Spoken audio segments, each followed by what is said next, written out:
System now with free shipping. Call or go online right now and get free shipping.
Great.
Okay, I think it's time to call the meeting to order. Can you hear me? Okay, this meeting is called to order. Would the clerk call the roll, please? Rodriguez, Here. Storr, Present. Straub, Here. Summers, Here. Taylor, Here. Thorsland, Here. Wolken, Here. Carter, Here. Cowart,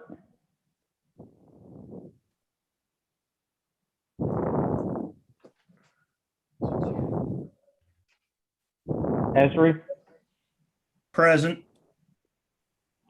Furtado, Here. Goss, Here. Harper,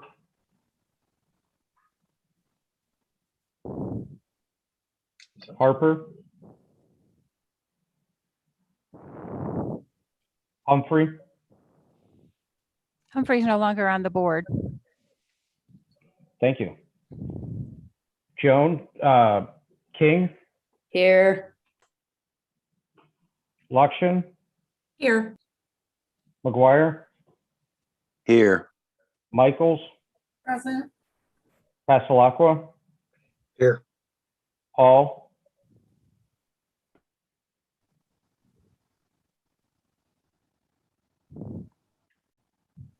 Paul, Patterson.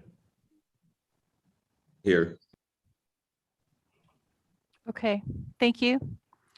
Would the clerk read the notice of the meeting, please? Oh, I should say at the beginning, we are having this meeting. I am at Brookins. This is a Zoom meeting. Public participation will be taken by Zoom. Okay, would the clerk read the notice of the meeting, please?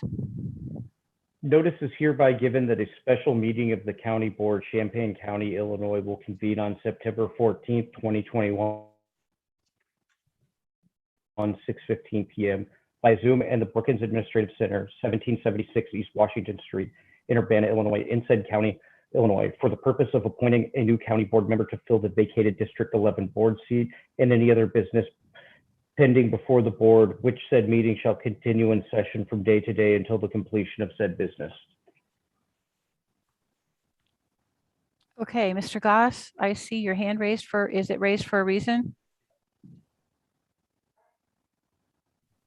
No, I was trying to figure out how to get it put down. I'll work on it. I No got reason. it. There you go. Okay. All right, can we get approval of the agenda? I need a motion. So move, McGuire. Okay, Mr. McGuire, Mr. Esri's hand is raised. Second. Thank you. Any discussion on the agenda?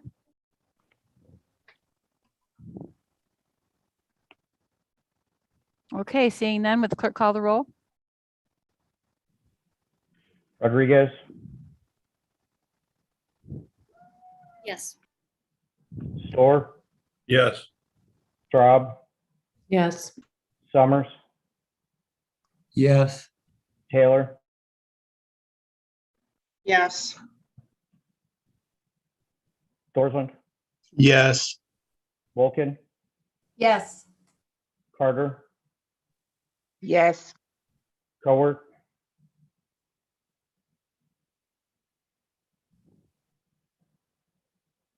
Esri, Yes. Furtado, Yes. Goss, Yes. Harper, King, Yes. Lakshan, Yes. McGuire,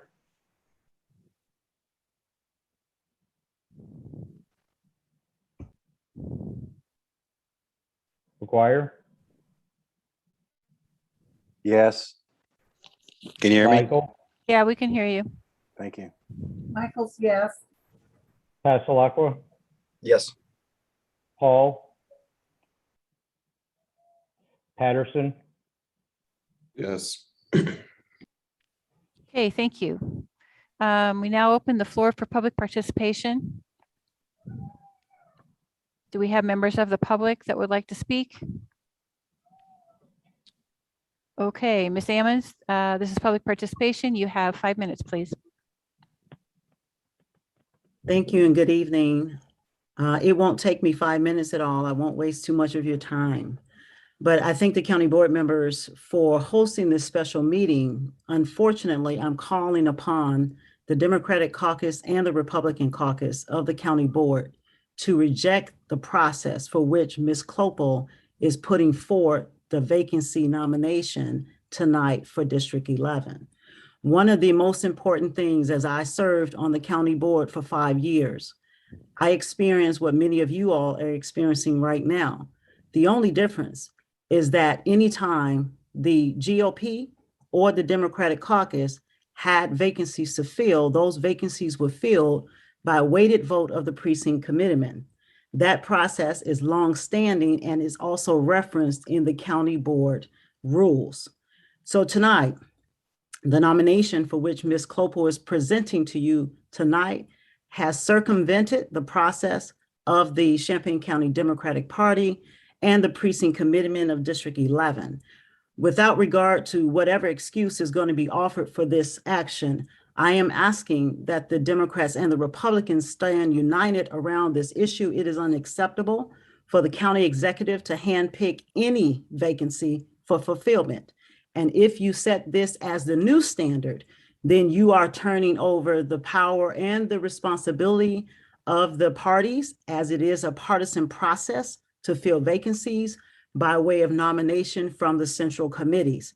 And so I am asking all of you to join and united around this issue. It's a very simple one, that if you don't vote against this process that she's putting forth tonight, you in essence are changing the separation of powers between the county executive and not only the board, but also the political parties. And so with that, I would ask you to reject the nomination and to force the process to continue until an acceptable to the party and to the board nominee is put forward. Thank you so much.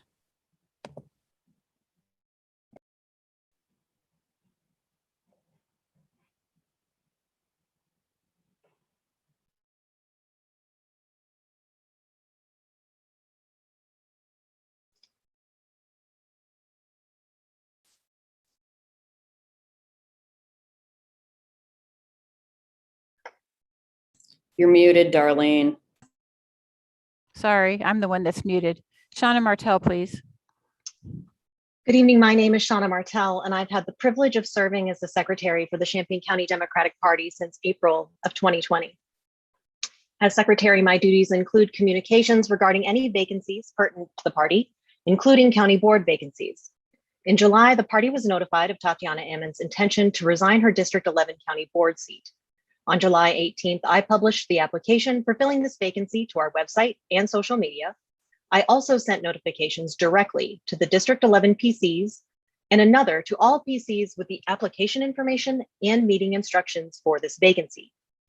PCs are notified via the email address provided in their filing paperwork or to those that they've directly requested the party use. All District 11 PCs were included in these messages. The vacancy information was also included in the regular meeting packet distributed to all PCs for our regular July meeting, and I personally made a verbal announcement regarding this vacancy at that meeting, and the vacancy information was included in the meeting minutes. In addition, we sent notification to our general mailing list of over 500 subscribers. This general list includes PCs who have not actively unsubscribed. Between July 18th and August 1st, we published a total of 9 social media posts across Twitter, Facebook, and Instagram, as well as displayed a prominent banner on our website landing page announcing the vacancy and the application process.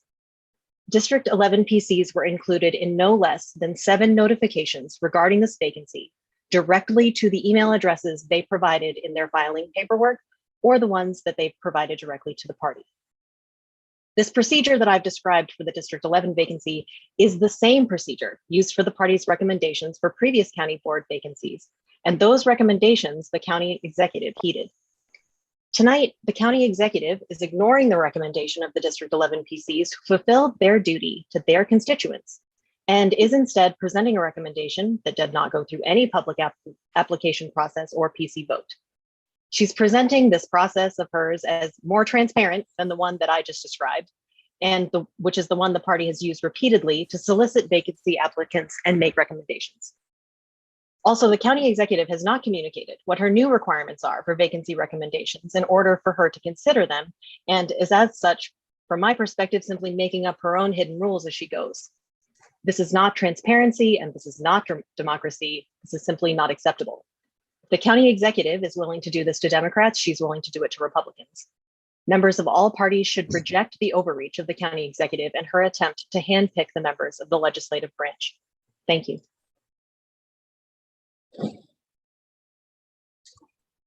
Okay, any other members of the public wishing to speak? Mr. Ingram. Hello, everybody. Coming through okay? Yes. Thank you. Hello, county board members and county residents. I want to quickly remind everyone to be very wary of letters and now postcards coming to your house attempting to look like official mail and talking about getting your deed records and more for a fee. The new postcards even have a little picture of your house on them. These are all scams. And as a reminder, Champaign County homeowners can get a copy of their deed for free from the recorder's office. This issue is pervasive enough nationally that Good Morning America You spoke? Damn, where were you? I was caught up on 6:30 on the regular meeting, thinking that was supposed to. Clerk Ammons, you are not muted. Okay, if I could get that time back, that'd be great. As a reminder, Champaign County homeowners can get a copy of their deed for free from the recorder's office. This issue is pervasive enough nationally that Good Morning America will soon be airing a piece about it for which I was interviewed. Switching gears to tonight's shameful move by County Executive Kleppel. I think others have it covered pretty well that this is far outside of the accepted process and is blatantly undemocratic. At no point should the executive be solely in charge of choosing the appointees to the legislative counterpart of her executive office, the body that can overrule her veto power. I want to note the strange targeting of Cunningham Township that is included in the executive memo, noting that 2 employees of the Township Supervisor's office are board members and that Mr. Williams would be a third. To be clear, he does not work in the supervisor's office, nor in the same building as the other 2, but even if he did, there's not a rule against that. Cunningham Township is full of dedicated public servants who care about their community, so it's no surprise that they would be engaged otherwise in their community. No rule says that there is a limit to the number of anybody that can sit on the board. We have multiple University of Illinois staff members, farmers, members of various nonprofit boards, etc. Also, the executive cites apprehension over clearly defined state statute. If the executive would again like to waste taxpayer money on a lawsuit to challenge statute, she is welcome to. But it seems quite odd to state that there is a continued legal controversy without citing such instances. It didn't seem to be a problem for anyone when Republican county board members of the past were elected to township official offices, including John Jay and Linda Cross. Finally, as was previously stated, the Republican caucus should deeply consider their votes tonight. As a slate of votes in favor of the executive's new process should be immediately followed by Republican members seeking petition signatures for a ballot measure to eliminate the executive position. This will be prudent because their votes will likely push me to ask other county executive candidates to step back so that I can enter the race, which I will win, and tonight's vote will be what I cite directly when a Republican vacancy occurs. Thank you.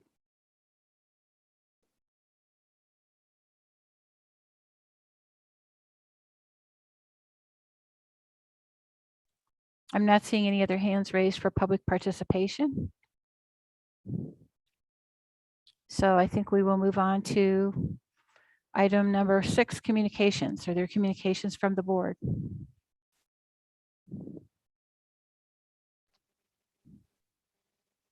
Seeing none, we will move on to item 7, which is our business for tonight. Can I get a motion, please? Stephanie's hand's raised. Excuse me, Stephanie's hand is raised. I just wanted to say happy birthday to Mary and thank you for joining us on this on your birthday. Okay, thank you. Happy birthday, Mary. I guess we'll move on now to new business. Can I get a motion for item number A, please?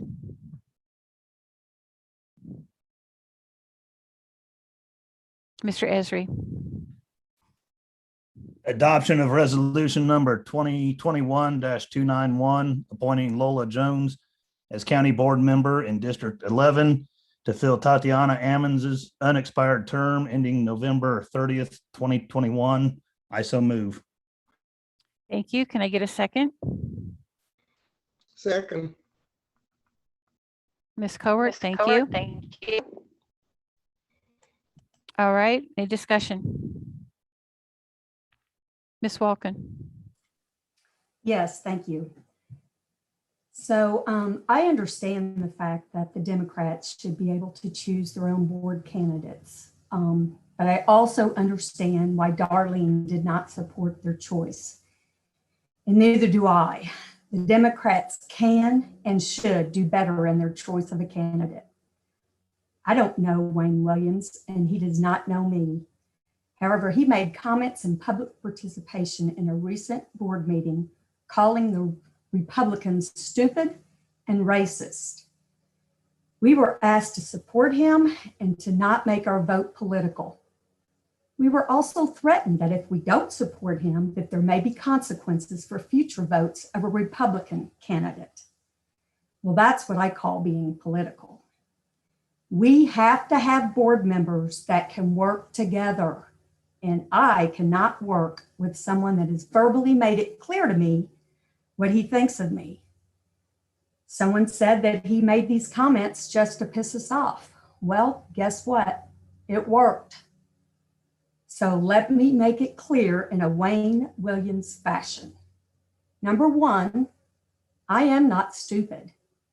Number two, I am not racist. And number three, I will not support Wayne Williams. Do I need to repeat myself? Thank you. Mr. Thorsland. Thank you. I'm going to start with what we've heard from public participation. We have a very fixed process. We have a process that's been honored in the case of the Republican way to do it and the Democrat way to do it. In most cases, with some notable exceptions. For those notable exceptions, I may remind people, lost an election something like 80-something% to 20%. Thank you, Emily. So I will not have the executive, no matter who the executive is, bypass a process that was pointed out, was clearly public, clearly took a long time, and had a vote. And that person was passed forward. That person won that vote unanimously. The reasons given in the memo I find amusing at best. I've been watching the board or involved with the board for a really long time. John Jay, beloved caucus leader of the GOP, was a county board member who drove the Corn Belt fire truck to the county board meetings and also was the township supervisor of Mahomet. 3 positions, 3 taxing bodies.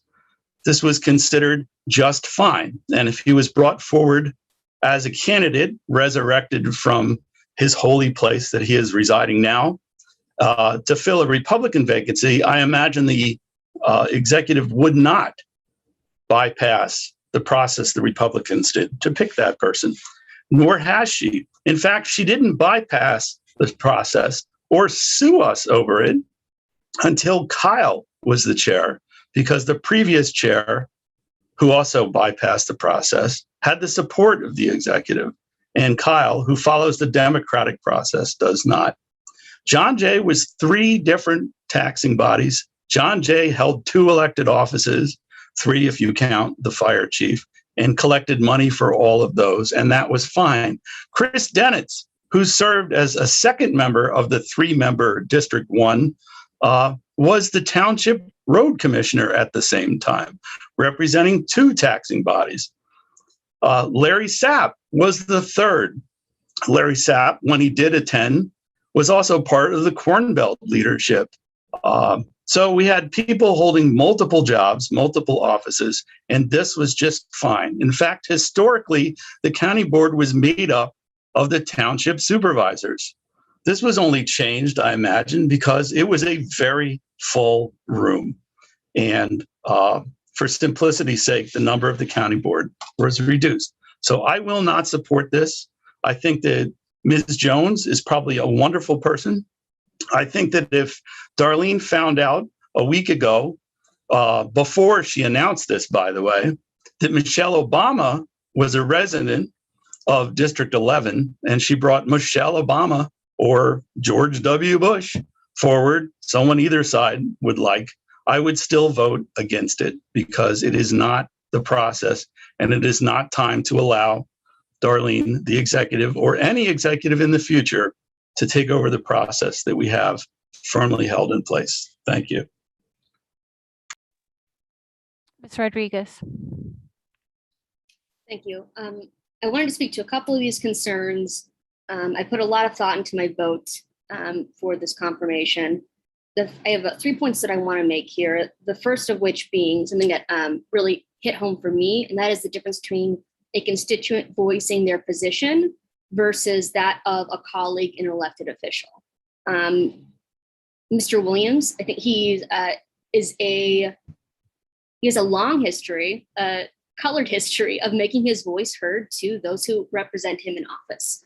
As many of you know, I have been equally, possibly more harsh on our Congressman Ronnie Davis. So again, I do that in my role as a constituent. And so too did Mr. Williams do in his role as a constituent. So I look forward to seeing him make that transition into a collegial role. Second, I really think that we need to respect this democratic process. I want to underline here, especially to my Republican colleagues, that a democratic process, such as the vote of PCs, have seated Mr. Williams. A democratic process can also undo that. Run another candidate, let the voters decide. And then finally, this is the point that I want to make, just kind of what I feel like is the hinge of maybe a lot of our frustrations on the balance of power. We've heard like, oh, this is the straw that will break the back of the balance between the board and the county executive. I think that's a goofy point. The thing that will balance the power is home rule. That's the way that it should have been made. So I think until then, we're going to kind of be chasing our tails, and it's disappointing to me that the tenor of our conversations will kind of suffer for that. But and I am elated that I agree with Mr. Williams on that point. So I will be voting no on this. Thank you. Mr. Summers. I'll be very brief. To me, this is simply a matter of process. The party and the party chair for the respective parties should be filling the vacancies that come up. I do think it's a bit unusual. Ms. Jones was listed in our executive's letter as being a precinct committee person. If, she should have been on the email chain when this vacancy came up, and there was no interest apparently expressed at that point, which I find a little curious. But regardless, I'm sure she is a fine person, but this process is not appropriate, and I will not be supporting her on this. Thank you. Mr. Patterson.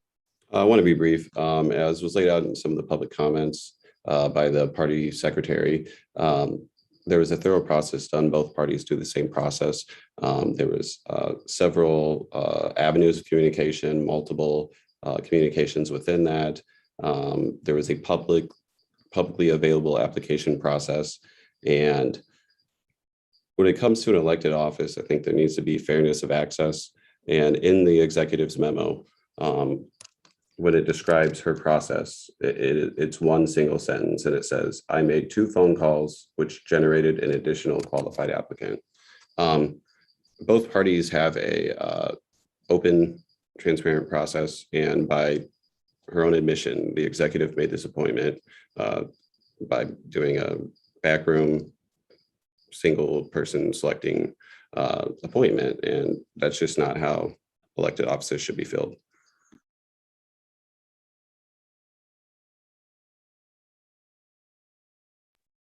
Okay, any further discussion on this item? Okay, I guess we're ready to vote. Would the clerk call the roll, please?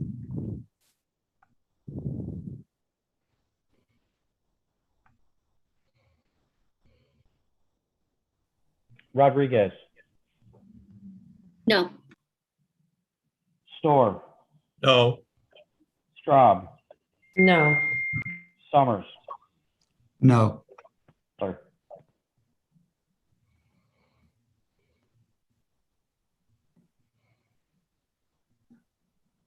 Taylor, No. Thorsland, No. Wolkin, No. Carter,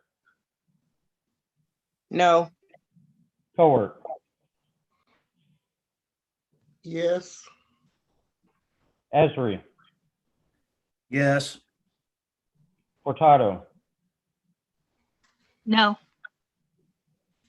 Goss,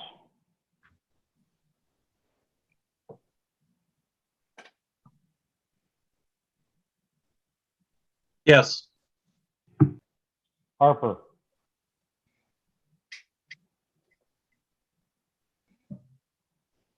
Yes.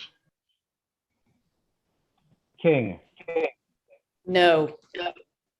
Lockshin, No. McGuire,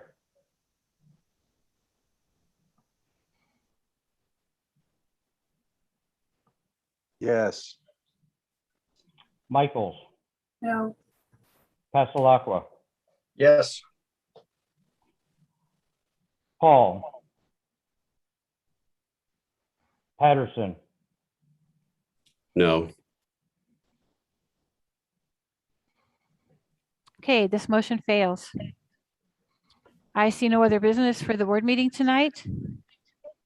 And saying that, I think we'll close. And if you stay on the Zoom, if you're the public, if you stay on the Zoom, Kyle will be taking over the chair of the committee of the whole at this point. It's the same Zoom connection.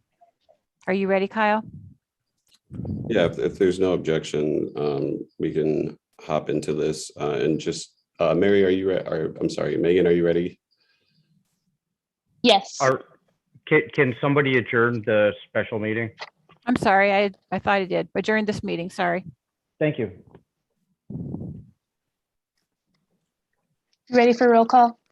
All right, I'll call this meeting to order of the Champaign County Board Committee of the Whole. Who do you do roll call? Taylor, Here. Thorsland, Here. Wolken, Here. Carter, Here. Cowart, Present. Esri, Here. Furtado. Here. Goss, Here. Harper, Here. King? Here. Lockshin, Here. McGuire, Here. Michaels, Present. Passalacqua, Here. Hall, Rodriguez, Here. Store, Present. Straub, Here. Summers, Here. Patterson. Here. Could I have a motion for the approval of the agenda?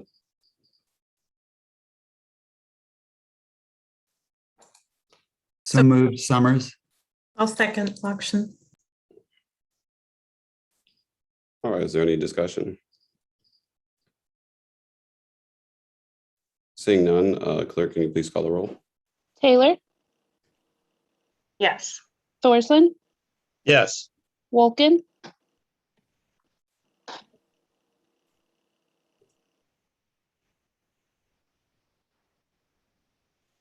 Wolken, Carter, Yes. Cowart, Yes. Esri, Yes. Furtado. Yes. Goss, Yes. Harper, Yes. King, Yes. Lockshin, Yes. McGuire, Yes. Michaels, Yes. Passalacqua, Yes. Rodriguez, Yes.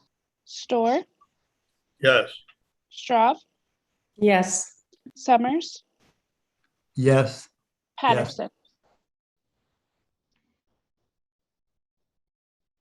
Yes.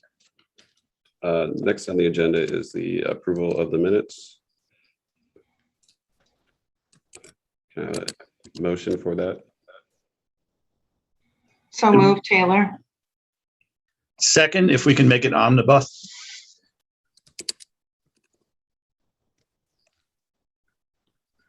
All right, if nobody objects, we'll just vote on these omnibus.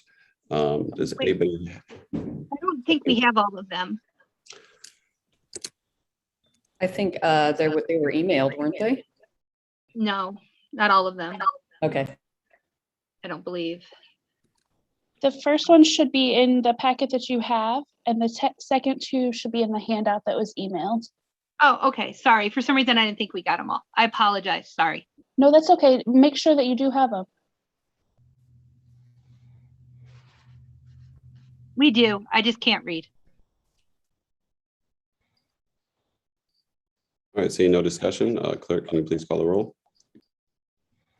Taylor, Yes. Thorsland, Yes. Wolken, Yes. Carter, Yes. Cowart,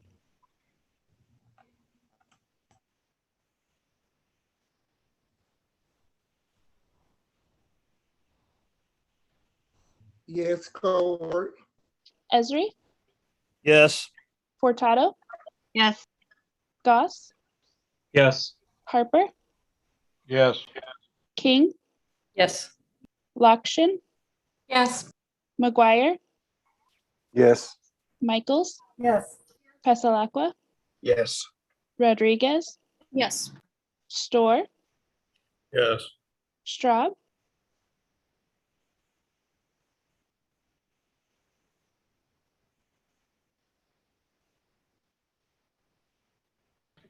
Straub, Yes. Summers, Yes. Patterson. Yes. Next on the agenda is public participation. Are there any members of the public that would like to make a public comment?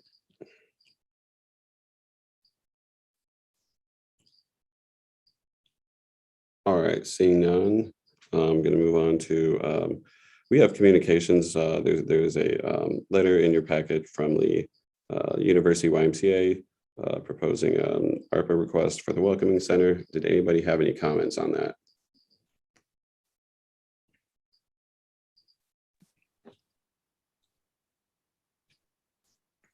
All right, seeing none. Next on the agenda is a presentation on the Sheriff's Office data collection. We have Lucy Favilla Malero, who's here from the Sheriff's Office. Good evening. Can I share my screen? Yeah, you should be able to. Let's see.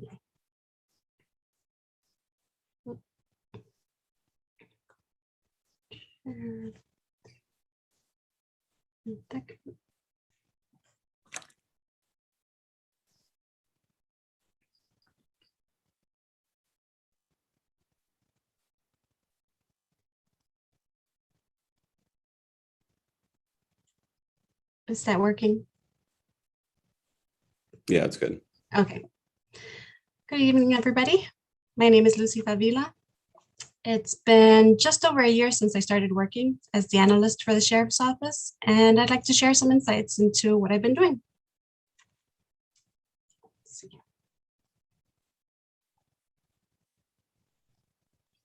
I'd like to start off with a broad overview of the major areas of focus.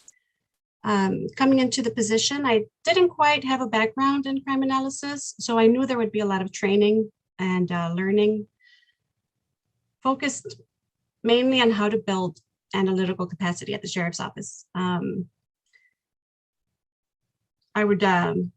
knew there would be a lot of continual learning on how to improve my technical skill set. Being a new kid on the block, I realized that I didn't necessarily have to reinvent the wheel. So I thought, what better way to learn than reaching out to my fellow analysts? So both countywide and internationally, I joined associations and kind of reached out, just wanting to find out, how do they operate? What's out there? What are they using? Just it's important to build those relationships and make those contacts. Administrative analysis has been my introduction to analysis.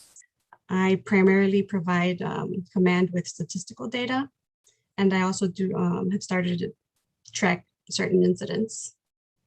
My favorite, data cleansing, ensuring that the data is correct, consistent, and usable, because insights and analysis are only as good as your data. Recommendations for process improvements, focusing specifically on data entry quality, collection, and extraction, learning what processes are in place, how to improve them, and create new processes for collecting data. Another chunk of my time is spent supporting operations, with FOIA requests, training new employees. Sometimes I help translate and fill in with the shortages that we've had. Some challenges of reliable data. Access is not as simple as asking.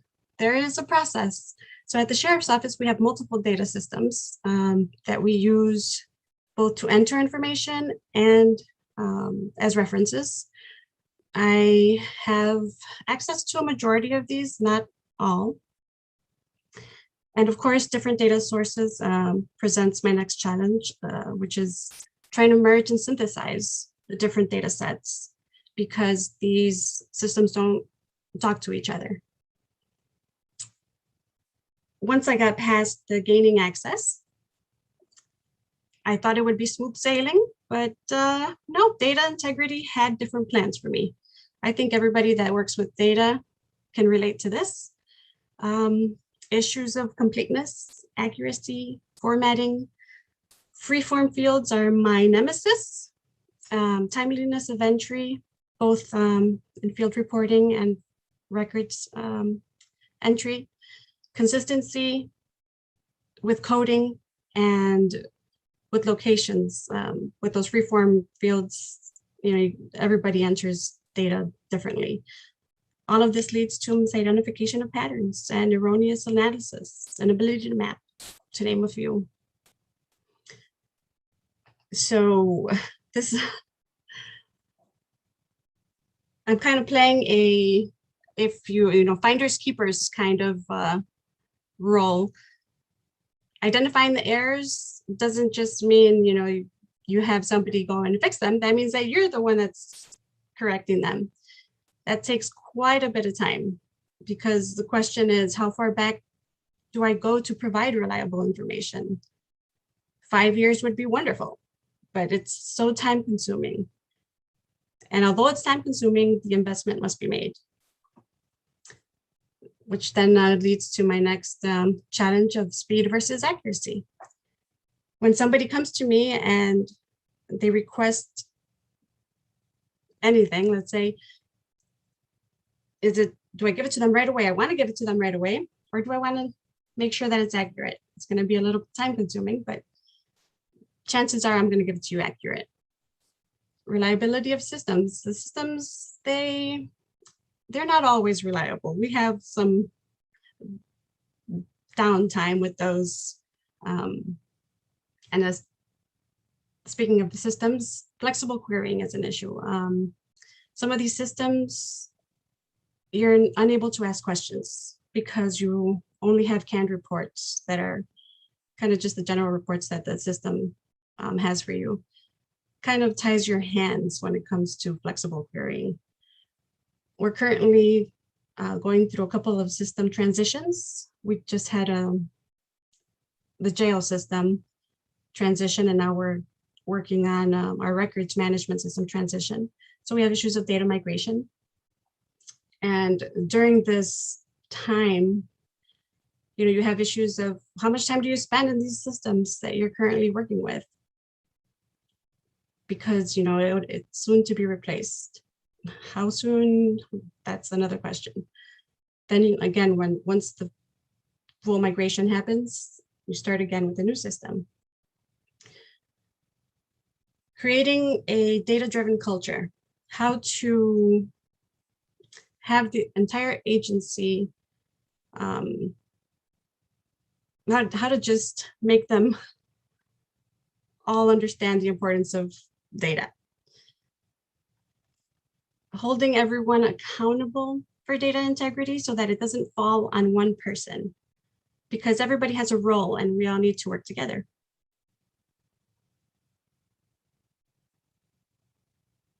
Oops, sorry. What am I currently working on? Professional development. The learning never stops. Technology changes constantly over time, and improving my ability to work with data is an expectation that I've set for myself. Actively working on getting comfortable with all the different systems. I have spent a majority of the time with the records management system, and but there, like I said, we have multiple systems. It's important to know, what do we collect? What don't we collect? Where is the data? What format is it in? How to extract it? If I can't get the data, who can? And so it would be ideal if I could create just a centralized data hub, one place. If you need information, you know to go to that centralized location. Putting systems in place to have data at my fingertips. Again, once I do have the ability to extract and collect all the information from the different systems, it's important to automate, because right now all these processes are manual, really, and that's time consuming. Automation is key for efficiency. Learning how to support the different divisions. There are many different audiences, and knowing what products to create to target each division's needs. And of course, that means that each division requires their own type of analysis with specific sets, tools and techniques. So when I first started, the role is new. And so people would stop by, pass me up, and they're just wondering, what does she do? What is her job? And so really trying to establish myself, turning that, what do you do again, to, hey, Lucy can help you with that. That's a goal. The sheriff has asked me to look into creating a public data portal. So that's something that I have been working on, and it's constantly evolving. I do have, if there's time, I can do a brief demonstration of what that currently looks like. I'm not sure if there's, would that be okay?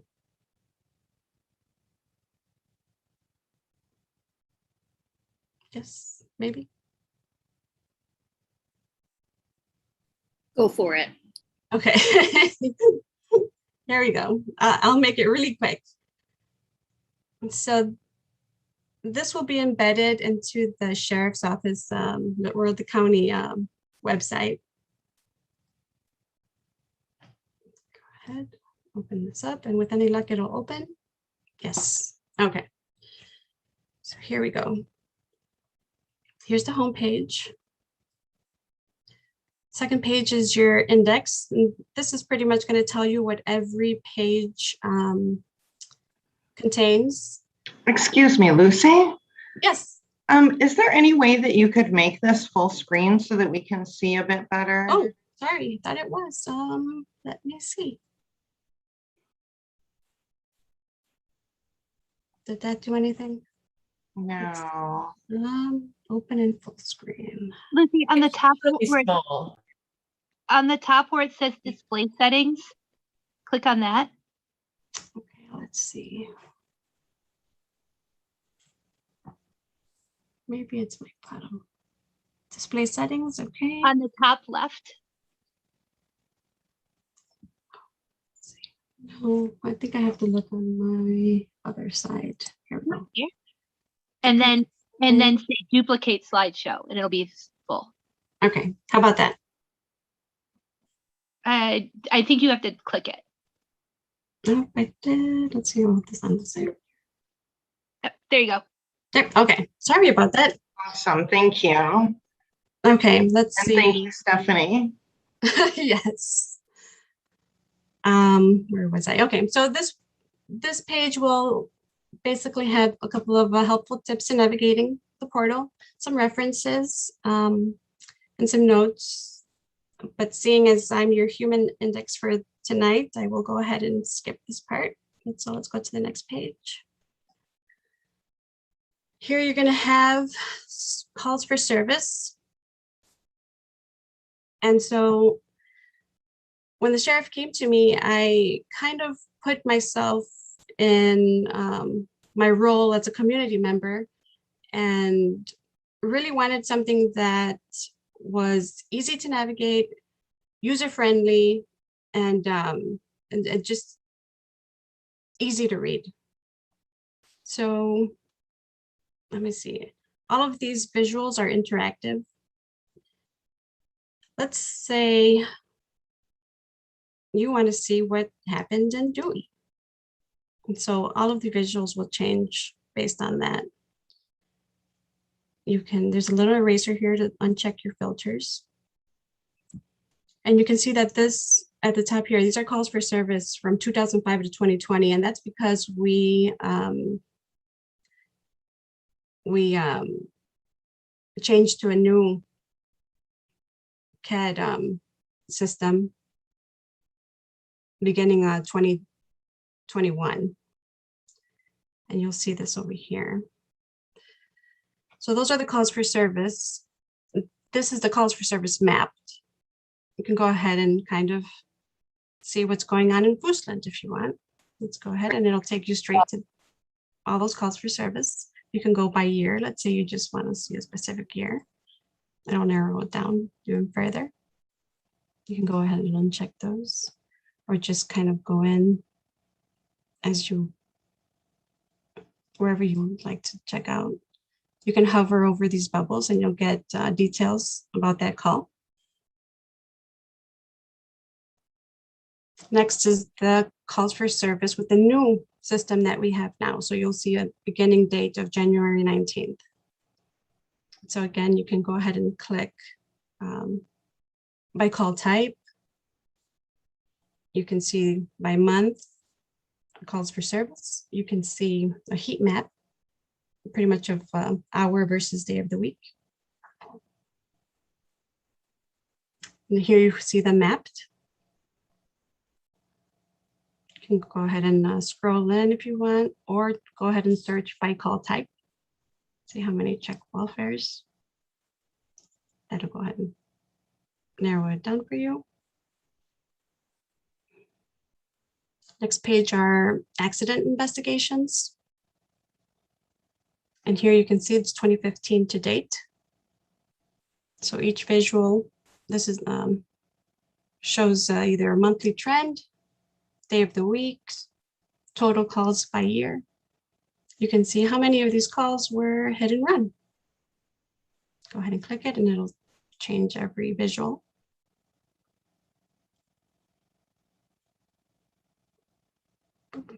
Can't seem to get on that side.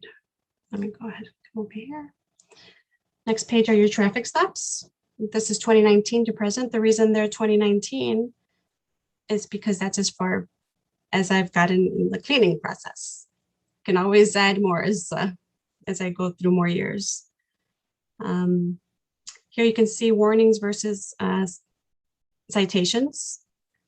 You can choose the crime, the offense type. You can see stops by day of the week, stops by month. If you only want to see citations, go ahead and click that and all of the visuals will reflect that. If you want to go by year, go in 2020. It's really fun. Let's go ahead and get out of here. Here you're going to have the demographics for those traffic stops. You're going to have race. You're going to have stops by sex, stops by age. You're going to see of those stops which ones were custodial versus non-custodial. Here you have arrests. And these arrests are only counting arrests that led to being taken into custody or given a notice to appear. And then you can go back to any one of these pages by clicking the number here.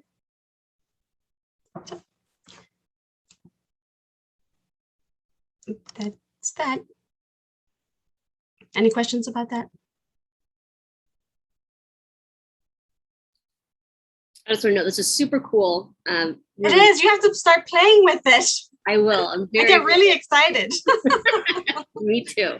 And we can always, I can always add information. It just depends on the feedback I receive and what really wants to be broadcast. Super jazzed. Thank you so much for your work. You're welcome. Thank you. Let me see. How do I get out of here? I'm going to go ahead. And... I have one quick question. Is this live on the website or is this in the background still? So it's still in the background. My next step will be to work with IT and get that embedded into the website. Great. And like Emily said, I'm also super jazzed. Trust me, I get really excited.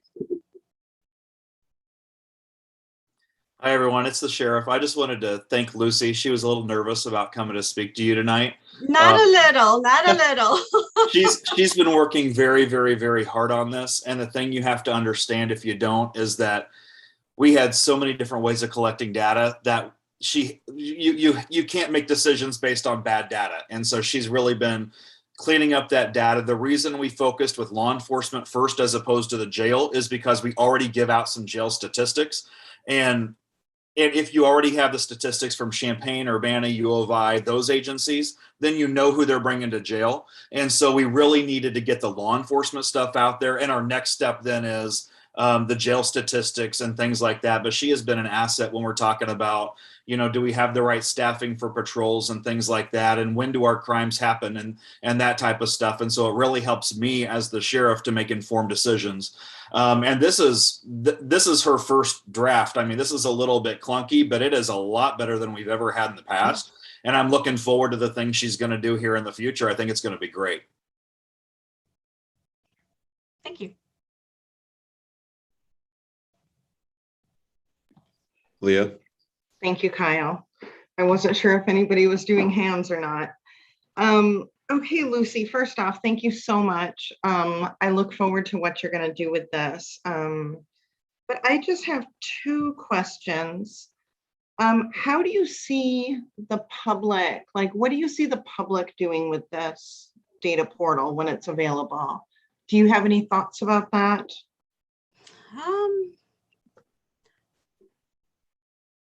Pretty much just wanting to see what's going on in the community. If I'm curious, we get a lot of calls, let's say, say, hey, this area, can you tell me what's happening here? Can you tell me what's happening there? So really it's just to satisfy that curiosity of what types of calls are going on. What are the patrol time, what are they spending their time doing? So it's really informational, I want to say. Okay. And that actually kind of sparked a different question, so I'm just going to go there instead. Will you be tracking the types of searches that the public does? Is there any way to capture that to see what they're interested in? Actually, I haven't come up with a way to do that just yet. I've been playing with the way to collect feedback because it could only be improved on feedback. And so just wondering how, what the best way to actually collect that is something that's on my to-do. Okay, thank you. Thank you. Ms. Rodriguez. I just wanted to, again, because I'm jazzed, a little overflowing here, I just wanted to return to Leah's question. Man, this is going to be really useful for activists. This is it gives everybody kind of a common conversation on the way that our sheriff's department is interacting with the community, right? Urbana, maybe not Urbana. No, Urbana does some pretty extensive data here. I've looked at what, at least in PDF form, what comes from the county, but this is the first time that we can run a search, which is really, really cool. So again, this wouldn't even say just informs the public, this arms the public, allows for some accountability, which is really exciting.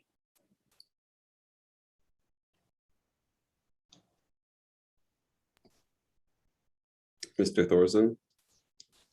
Yeah, thank you, Kyle. I want to kind of ditto everyone being jazzed. I think that this is great stuff. And Dustin alluded already to what my question is, and I want to see maybe some expansion on it in the future. We have this data. We have a way to compile it all now. And it sounds like Dustin is using that to sort of target patrol areas, to look when the peak times are, maybe how you approach staffing when you have to do something about approaching staffing, directing resources in the right places. I think this is really helpful and really great. And I want to thank Lucy and Dustin for sort of answering that.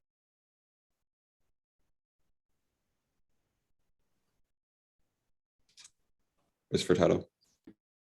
Yeah, I just want to also mention, just in case folks don't remember, that this is the position that we funded specifically upon a recommendation of the Racial Justice Task Force.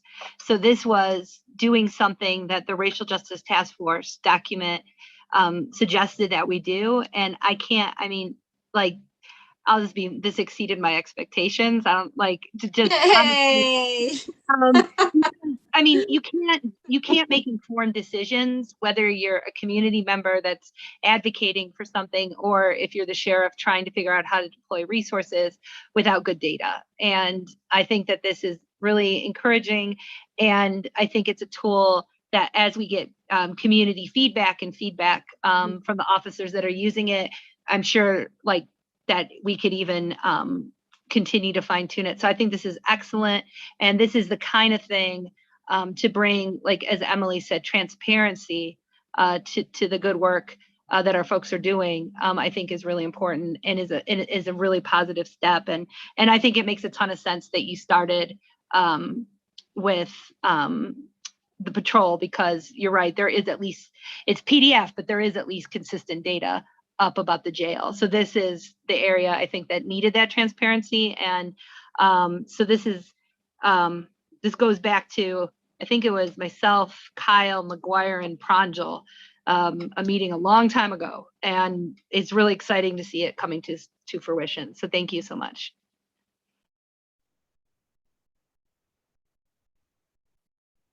Anybody else have any questions? All right. Thanks a lot, Lucy. I really appreciate the presentations. Stephanie said all of the things I wanted to say. So with that, we'll move on with the agenda. Thank you, everybody. Next up is Justice and Social Services. Ms. Thank Taylor. you, Kyle. The monthly reports for probation and court services and the public defender are available on each department's website. The Rosecrans Reentry Financial Report for July is information only. I don't have any other business, and I don't have a chair's report, and I don't have anything to put on the consent agenda. So back to you, Kyle.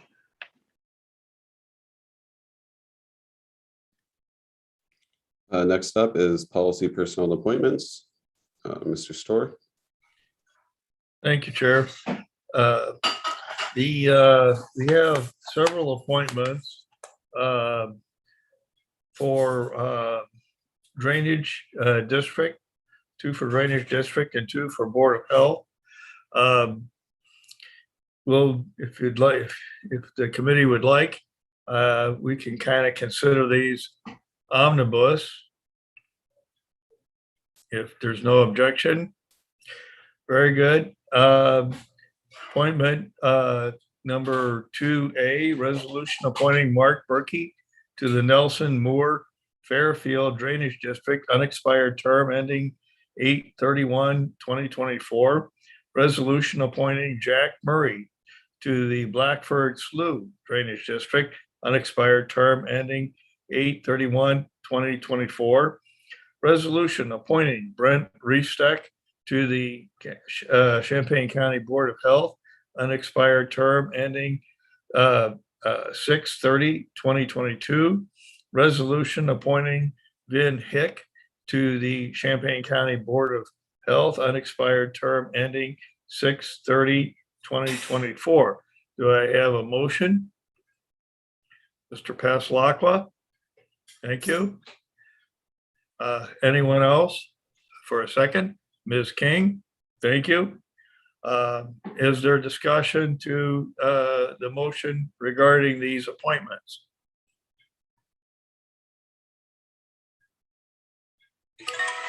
Seeing no hands, hearing no voices, think that we can call the roll.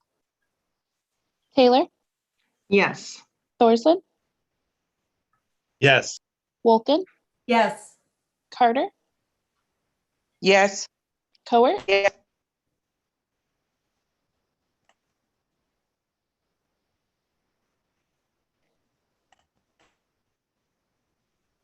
Yes. Esri, Yes. Hurtado, Yes. Goss, Yes. Harper, Yes. King, Yes. Lokshin, Yes. McGuire, Yes. Michaels,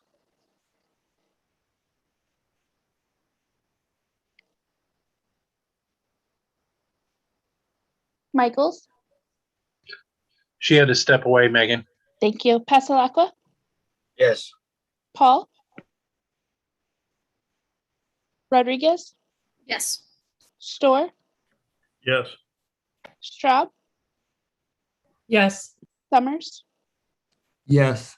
Patterson. Yes.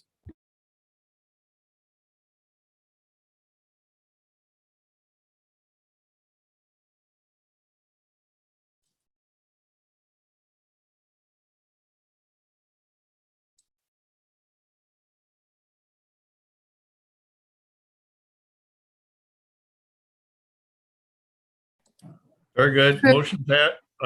Go ahead. Chris, Yeah, can I say something? Yeah, no, go ahead. Can I say something though after you're done? sure, please. I just wanted to mention that this is the first time the board has had a dentist on this board for the Board of Health for a very long time.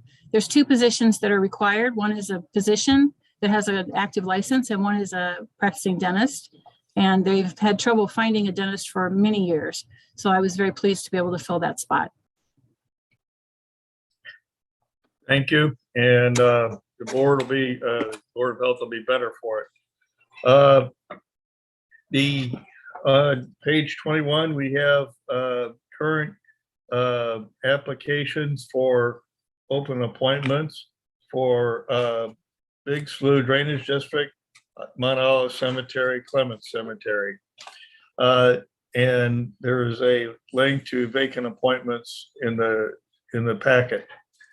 Item number 3,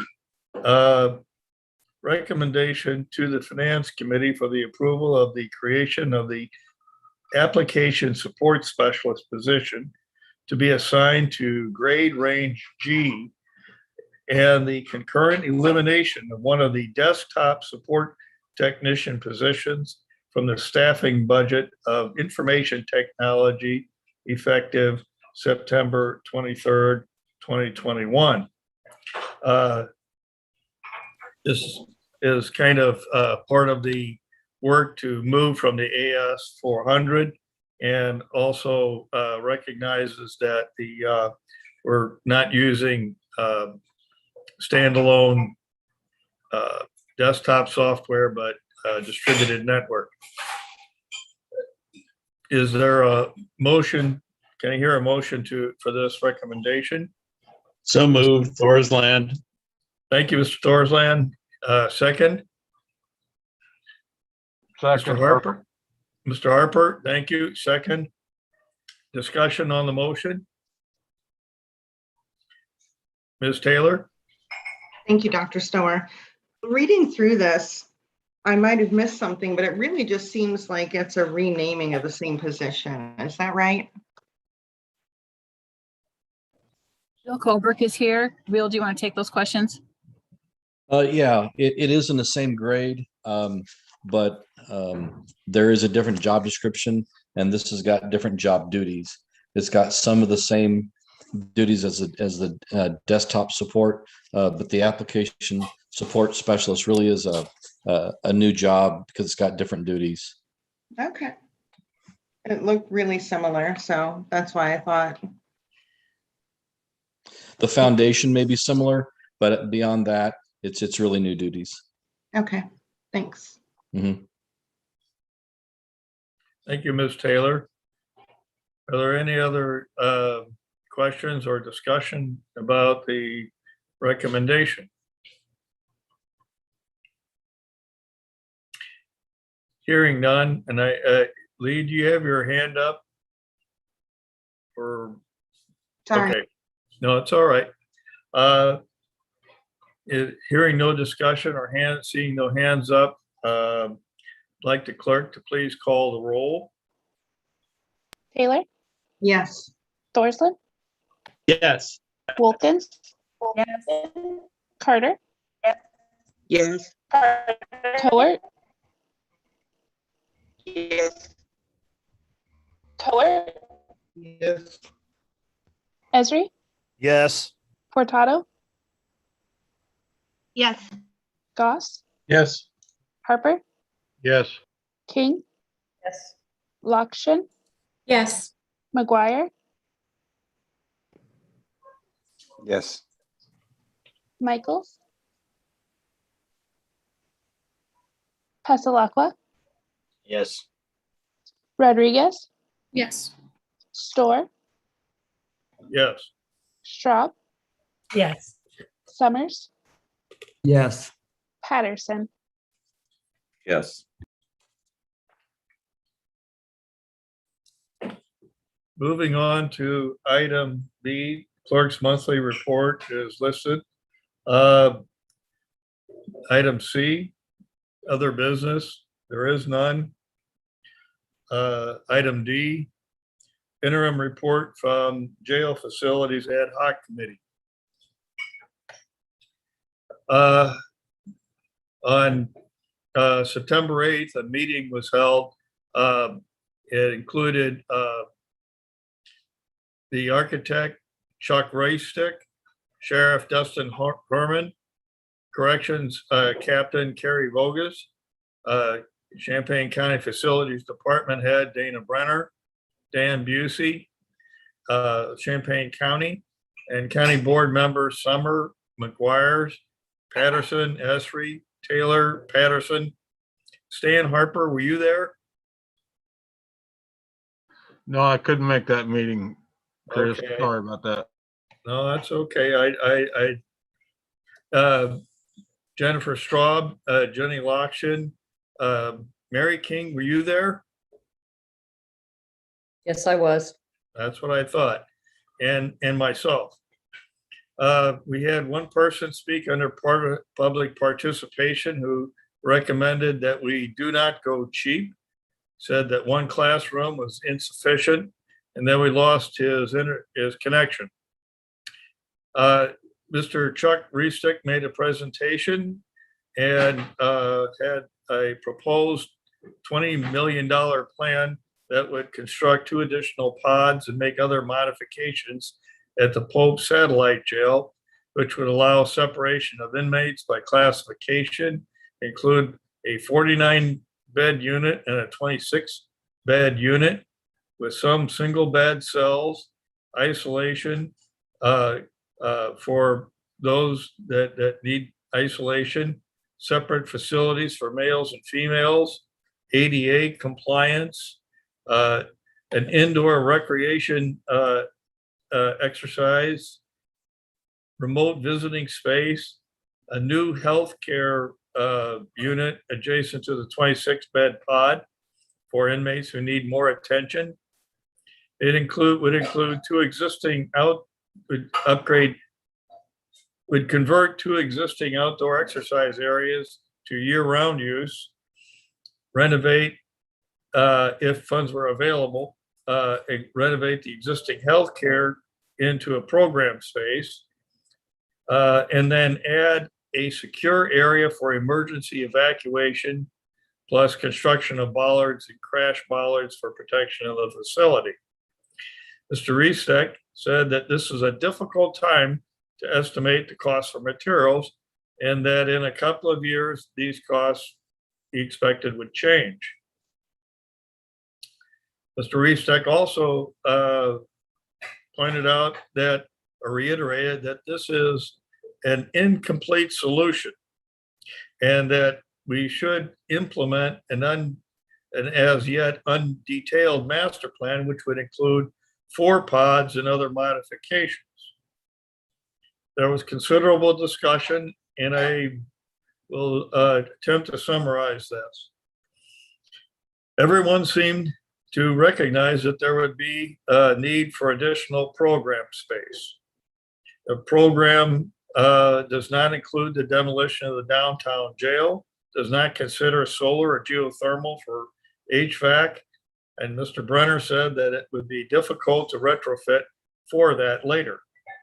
There was no discussion of the relocation of facilities for the sheriff's office.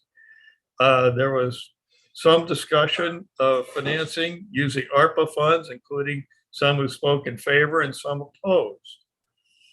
The next meeting will be on October 6th and discuss financing and construction of the modifications at the Polk Jail. That's my report on the jail facilities. Are there any questions or comments? Or, well, Mr. Pastelacqua. Yes, thanks, Dr. Storr. I think you mentioned Patterson twice, but I was in attendance as well. No problem there. I have a copy of the text that Micah McMahon tried to present when his connection failed. He did try to get signed back on and was not able to. I will forward that to you. And I think that you touched on his comments that the gist of it was that if we shoot for the bare minimum, we will be full when we're finished already. So I will forward that to you all, but I want to bring attention to that because he didn't get a chance to present that because of technical difficulties. He did have those, and thanks for correcting my mistake. Mr. Patterson did not attend twice. I think there was a little bit of comment too that people were disappointed that we were doing so little so late.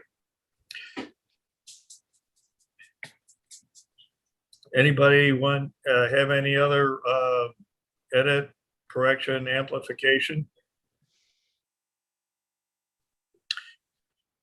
Hearing none, the items to be placed on the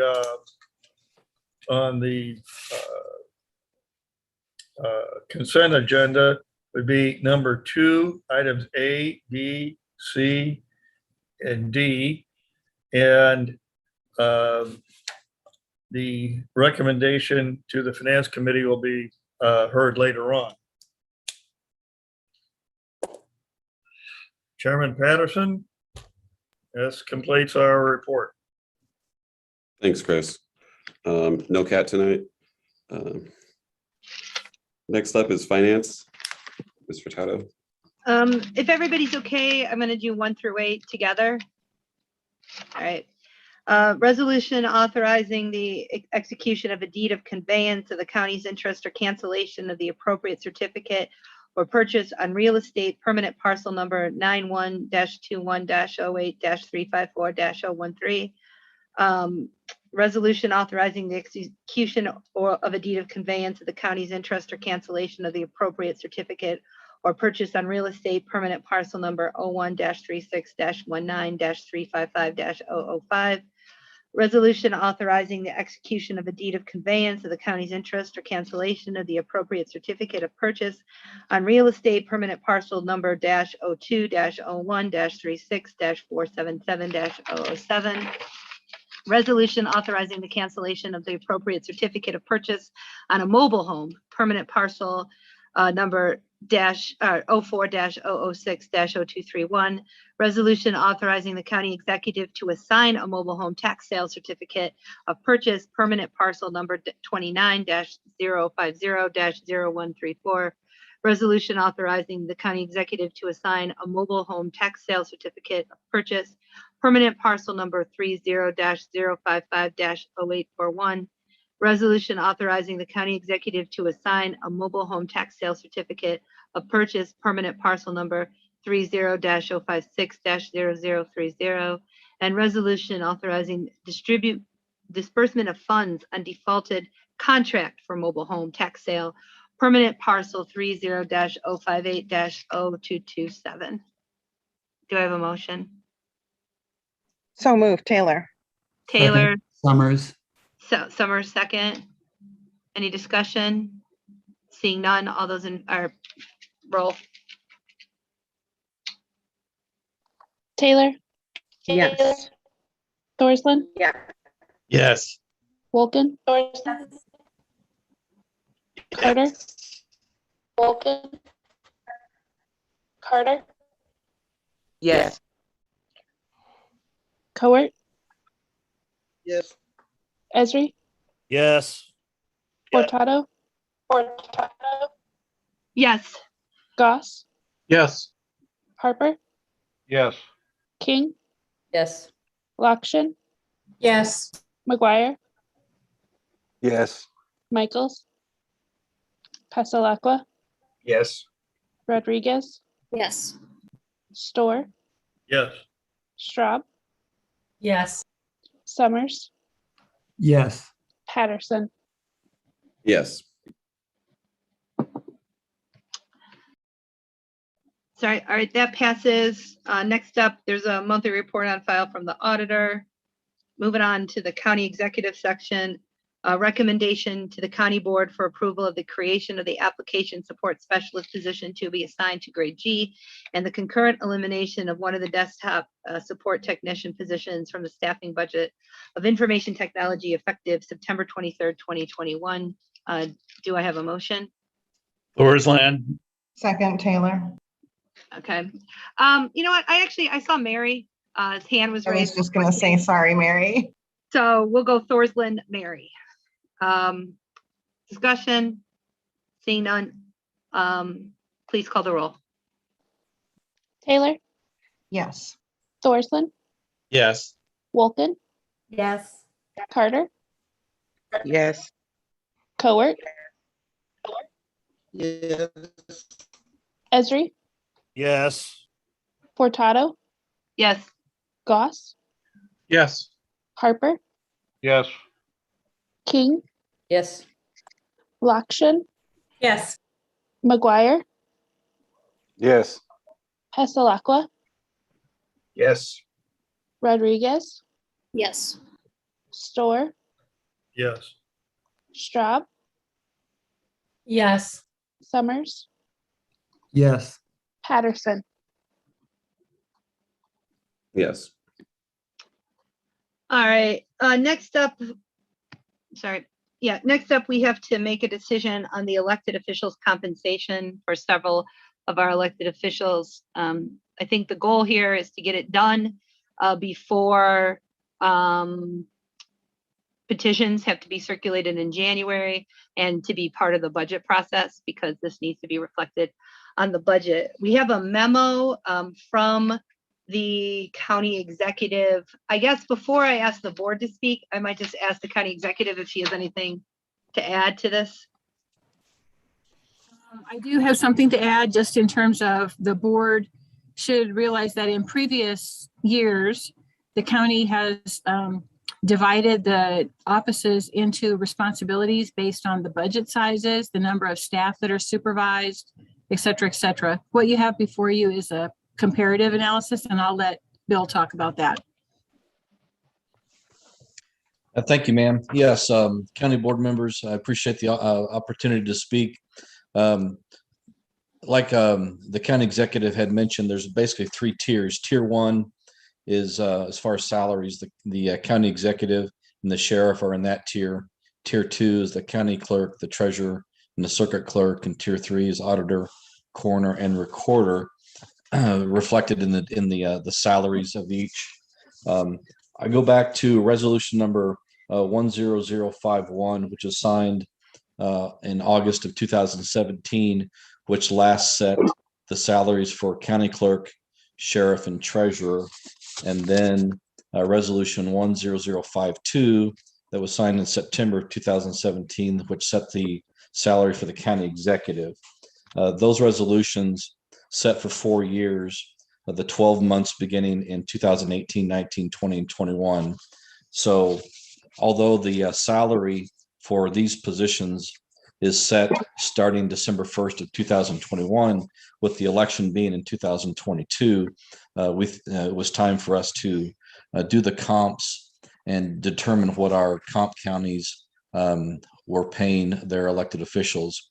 So to understand my spreadsheet, the 5 counties starting at the left, Peoria County, McLean County, Rock Island County, Sangamon County, Madison County, I called or emailed each one of those counties.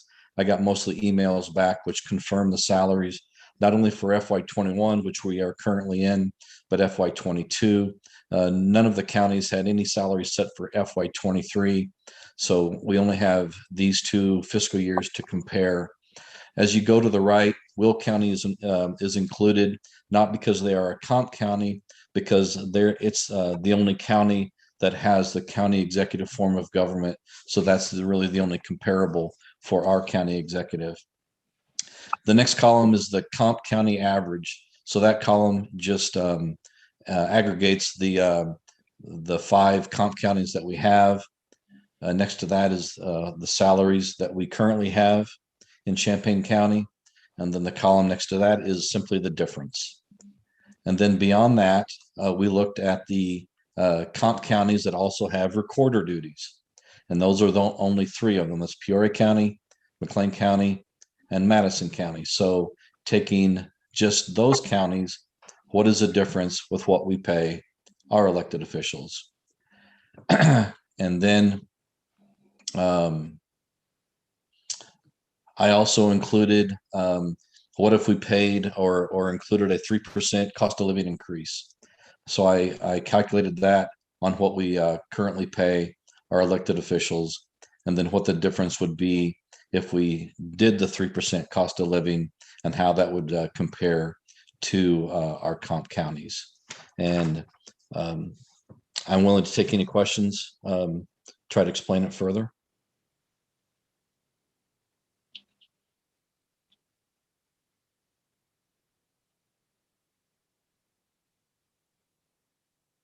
So at this time, we're just asking questions of Chris or of Brett. Chris. Or Bill, I'm sorry, Bill. Chris. No problem. Mr. Colebrook, could you explain the large difference between Will and Champaign County? Is there a substantial difference in what those county executives do, please? The only thing that I could come up with is if you look at the Will County website, they've got considerably more employees than what Champaign County has. I believe that possibly, and this is just a complete, Bill Colebrook, summarizing, is they just have more bodies that do the work, and perhaps that's why they compensate their county executive at the level that they do, because they have other administrators in the building as well. So that's my only analysis on that. I don't know if it's accurate or not. That's just kind of what I noticed.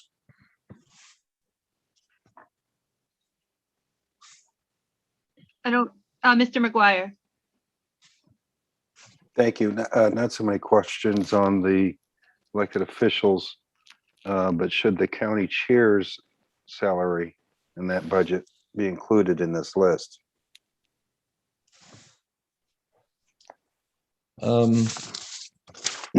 I think it has been in the past. I can take that, Bill. So I think the county board chair's salary and the per diems were set when you guys did your plan for the county redistricting. Mm-hmm.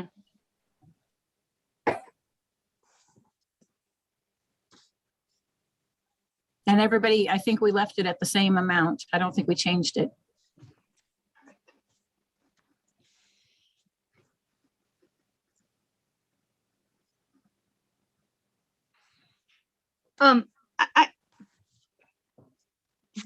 This is Steph. 2 questions. One, can you refresh my memory? What is the COLA we've been at the last 4 years? I just honestly can't remember. And I meant to look it up before this meeting and ran out of time today. Has it been 3% or was it 4%? Actually, I've got that information back in my office, and I'll ask Tammy and or the county executive to jump in as well. It has not been a flat 3%. It's been different at least the last 3 years. But I don't recall exactly the percentages. I'm thinking actually, Stephanie, I don't have the exact number here, but I don't think it was even 3%. It was like less than that, and I'm not sure exactly what. Okay. But we can get you Stephanie, that I can- information. I can speak to that if you would like. Yeah. If you remember in 2020, we had the correction where there had been a prior year where increases hadn't been equitably applied. So there was a correction there with the circuit clerk getting a slightly larger increase than the other people in the group. And then there was a 2% increase after that. And then the current 2 years, there is a 0. I say current 2 years, I don't mean that. For the last 2 years of the terms of the other group, the group that we're not talking about tonight, those are 0% increases in fiscal year 2021 and 2022.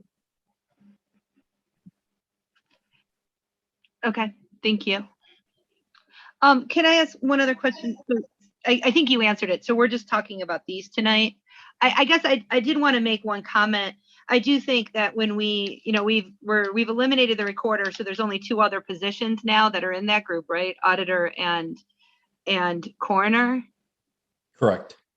I do want to throw it out there that as we consider those, the next time we consider those, that I get why we budget the way we budget in terms of staff and budget size. But I also think I'd like to kind of make the argument that that's not the only considerations that we should be considering as we're looking at these. This might actually surprise folks that I'm about to say this, but I actually think, particularly in the case of the coroner, that we need to revisit that. Just the burden on that office is pretty heavy, and I don't know. I think we have these 2 people. We have these 2 elected officials that are, on a different tier, and I'm not sure that that's where they should be. But that's not the question for today. The question for today is, what are we going to do with these other 4 folks? And so I don't see anybody else with questions. So I guess at this point, if anybody has a motion that they want to make, since I guess we're trying to make a decision today. Mr. Summers has his hand raised. Steve, you're on mute. Sorry, using my bar now. I'll take a stab at that. I would like to make a motion.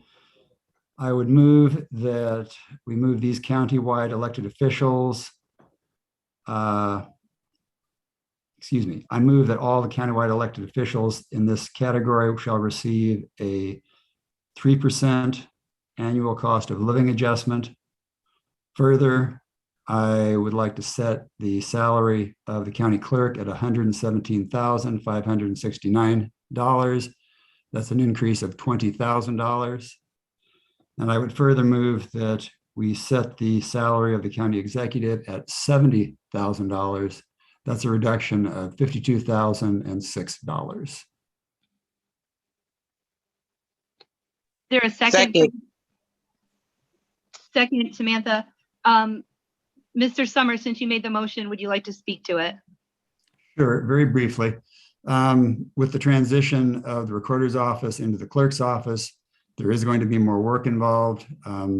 In my vocation, if you work more, you got paid more. I think there should be some compensation that should go to the clerk. In terms of the executive position, I just think those cost savings could be applied better elsewhere in administrative services, and even reflected in the difference of the salaries between Will County and Champaign County. The executive in Champaign County has been clearly overpaid. That's all. Next, I saw Mr. McGuire. Thank you. I know it says we're supposed to make a decision, but I'm not sure why we're running into it. And we're not even sure percentage increases for the last few offices, but it hasn't been 3%. I know inflation is skyrocketing right now, but and then as far as the executive's responsibilities, like it was noted that should have another administrator, but she's doing the work, or I should say C, but the new executive and our executive, which is supposed to be doing a lot more, have a lot more responsibility than what is a $74,000 job, and does do a lot more administration of the county responsibilities and budgets and oversees them. I think dropping that salary down to $74,000 would be a major mistake and problem for us. Thank you. Just to interact, Jim, I said it at 70, not 74. Oh, my mistake. Cutting it by $40,000 would be a significant drop, and for a position that has a lot of responsibility for the county without a lot of support. I know you don't like her, but that's fine. This has nothing to do, sorry to interject, it has nothing to do with personnel. This is just an overpaid position. And the reduction is not for, it's $52,006. Thank you for a further correction that we're doing a much poorer job supporting the pay of a county elected official. Jim, I'm going to respond to your one thing about, I think just somebody had to make a motion, so I appreciate Steve doing it. I kind of thought we were going to get a recommendation from the executive, and I didn't kind of realize we weren't until we got the packet, so that we would have somewhere to start talking from. But yeah, I definitely encourage conversation about the motion. Well, thank you. I think you're right. The Democrats were prepared to put out their salary increases and lose the savings we got from consolidating the recorder and the clerk's office completely. But you were prepared to present this. It shouldn't be surprising to you. Oh, no, I mean, I'm not surprised that I'm never surprised that my caucus comes prepared. They do a lot of work in between meetings. Next, does anybody else have another comment or question? Are those meetings noticed that you're discussing, that you do a lot of work together? Yeah, our caucus meetings. Yeah, Jim. That's the difference in a lot of other meetings. Hey, Stephanie. Okay, we're getting off topic. Mr. Thorsland, did you have a comment that's germane to the question or question? Eric, you're now on mute. Sure. Yeah, I think that it does realize the cost savings. The recorder's office, I believe, is something like 90 something. And we're proposing to reduce the executive salary by more than half of that, and raising a few others by much less than the other half. So there is a cost savings. I agree with Steve. I think we need to follow maybe Will County's lead, since they did this form of executive government first, and get more support staff for the executive position rather than spend the money on the executive. We all know the history behind this position, and the reason why the salary was so high. It's because they expected someone else to have the job. So, and that's politics, and it was fine, and they got that through. And I think, correct me if I'm wrong, this change would be pretty much after the current executive is in office, correct? This would be the next executive. So nobody's punishing the current executive, because the current executive is getting the extraordinarily high salary until the end of their term. Thank you, Mr. Thorsland. On the stack, I got Stan and then Mr. Goss. Stan. Jim had his hand up first, Steph. I'll defer to him first. All right, sorry. I unless I'm happen to be looking at the exact time when somebody puts their hand up. Jim. Thank you. I guess my only real beef would be that we take the county clerk down to where the average is for the counties that also have recorders and clerks together. I think 117 is overpaying for that position. You look at Peoria, McLean counties that are basically the same as us, and they're in that 106, 104 range. You add 3%, maybe you're at 107, 108. That would be my only discussion. I could talk for a half an hour on what our expectations were for the county executive that have been unfulfilled. But it's pointless at this point. If we want to save the money, we save the money. Thank you. Thanks, Mr. Goss. Mr. Harper. Thank you, Stephanie. Jim kind of hit on a couple of points I had. Following the average of the counties that have the joint responsibilities. But I'd also like to wait until I can't recall the coroner and auditor salaries. Plus, I wouldn't mind either Bill or Tammy getting a more exact number on the cost of living adjustments. Yeah, I think we need to stay. I've been here long enough when the county elected officials had to take a zero because there was no money. They all went through the cycle of zeros. I mean, there's pretty good pay there, but I'd like to concur with Mr. Goss that we need to kind of follow along with our comp counties on the joint auditor or treasurer and I'll get it right, recorder and clerk's office. But do we have to make this decision tonight, Steph? I mean, I'd like to study a little more on this if I could, but that's up to the board. So that's all I got to say. Thank you. I don't think we have to make the decision tonight. We could always move it to the full board. I do think we want to get it done in the budget process because obviously, especially what we're talking about with the exec is a pretty big jump, right? And so we want to make sure that we give Tammy that time to build it into the budget.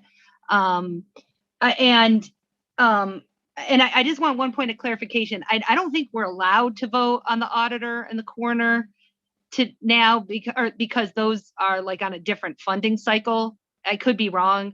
I just wanted to throw that out there that like, as we're considering this, that just for what it's worth for me, I think it's just kind of weird having those two offices down lower. Because I think they're as important as the ones that are up higher. But that was just editorial on my part. But I don't even think, unless Tammy could correct me if I'm wrong, I don't think that we're even allowed to vote on that until, I think we vote on that in 2 years or something like that. That's correct. Those salaries are already set in addition to the circuit clerk salary for December of 2022 and December of 2023. And just for a point of clarification, those years, these elected officials, the auditor, circuit clerk, and coroner were given 0% increases. So if you were looking to maintain parity with the groups, then anything outside of a 0% increase for the other offices will skew that parity. Right. So that would be that we would have to revisit when those folks come back up in 2 years, unfortunately. Steve, I see or Stan, did you want to respond? If I could, thanks for the deal, but I think we need to stay close to what our comp counties are. I mean, they're getting good money. We need to stay aggressive so you attract good people for these jobs. But I understand Steve's comment on the clerk. Maybe not go as low as the 70,000 or 72,000, whatever you said, or 70. But stay more in the Will County line or maybe a little under, however that works. But we need to stay in the comparable counties. I mean, looks like we may have some money, but money can leave in a hurry. I know exactly how that can go and been here long enough to see what we've been through in the past. I don't want to get back in that situation. So thanks for all the info and gives me something to think about. Thank you. Steve, I see your hand, but can we go to Emily and then Kyle since they haven't had a chance to speak, and then maybe you could respond? Of course. Okay. Emily. Thank you. I want to echo I'm not sure, I don't really care about the mechanism, but I would very much like more time to consider this. I have two major concerns here. I think that the points about comparable counties are reasonable to note. Also, I think that the additional work that I am most interested in the county clerk's office doing, on the part of the recorder's, newly merged office would be mapping, redlining. That'd be something that a new position would need to be created to do. And so, as we're talking about money kind of disappearing quickly, to go off what Mr. Harper said previously, that's something that I would like to consider. And then thirdly, again, we've been beating this dead horse of an imbalance of power between the county executive and the board for a while now. And I think to reduce that salary to that figure is quite significant and suggests that we'd like to flush the office entirely, which I think requires a lot more conversation. So again, I would like to delay this decision. If not, that's all. Bye. Thanks. Mr. Patterson. I guess I just want to point out real quick that in 2020, the Champaign County Republican Party had a platform of recommendations to the reform county government, and one of them was to make the county executive more of a part-time role and hire a county administrator, which would involve reducing the executive salary dramatically. And also in 2017, when we discussed this issue, the majority of the Democratic caucus position was also to set the salary in the range of $60,000 to $70,000 to achieve that same goal. Mr. Summers. I just wanted to take a moment to point out that my request with regard to the executive salary is consistent with the position I took 4 years ago when my then colleague, James Tinsley, suggested a $70,000 salary for the executive, and I voted in favor of it then. Thank you. Any other thoughts?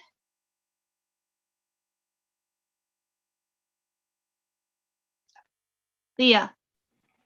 Sorry, this has probably already been covered, but I must have missed it from Mr. Colebrook.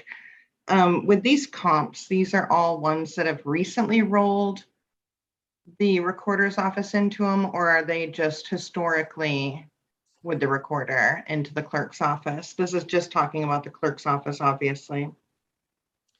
Yeah, I appreciate the question. And I'll be honest with you, I didn't ask them what date they rolled the recorder duties into the clerk duties. I just simply asked them, does their county clerk also do recorder duties? And they just answered in the affirmative or the negative. Okay, thank you. Yeah, I could be wrong. I know it was either McLean or Madison just did it, I think in 18. So some of them might not be reflecting that yet because of the 4-year funding sort of cycle on these. So just throwing that out there. Any other thoughts? Would everybody be okay with the idea that we sit on this to the full board and come back at the full board and have it as a resolution as Steve proposed? I'm not saying that ends the conversation, but then that would allow us to have an actual starting point with the resolution and let us sit on it. Okay. I'm all for that. I think that's a good idea. If we could find out a little bit more about COLA, yeah. And I'll just be blunt. I've personally evolved on this issue. I used to be pretty against COLA for elected officials, and I do think that as some of my Republican colleagues mentioned, and some of my Democratic colleagues mentioned, that making sure we're a little bit keeping up with the Joneses of the counties that are nearby to us is important on these positions. And so I'd be glad to get a little bit more clarification on that. Does that sound good? Does everybody understand? The executive, everybody understand what we're going to do next time? So we'll get that onto the agenda for the full board, where we usually have less things. All right. Okay, I appreciate that a great deal. So next up, I think I'm giving the old gavel to Darlene, and we're going to try this again. on the ARPA stuff, and I do want to publicly apologize. I thought we were going to do what we're about to do at the budget second night of the budget hearing, where we were going to get elected officials and department heads a chance to come and explain to us in a little bit more detail and let us have questions about their ARPA requests so that we can make a more informed decision about these internal county ARPA requests. Unfortunately, the night of that meeting, I stepped out of the room, and by the time I got back in, it was over. And I really apologize for that, because I asked y'all to come and you did, and then we'd even talk to you. So sorry about that. And it definitely demonstrates to me I got to be more careful when I step out of the room. But in the meantime, I'll give the gavel over to Darlene for a discussion of the ARPA. And I think she's going to start with the executive memo on the budget.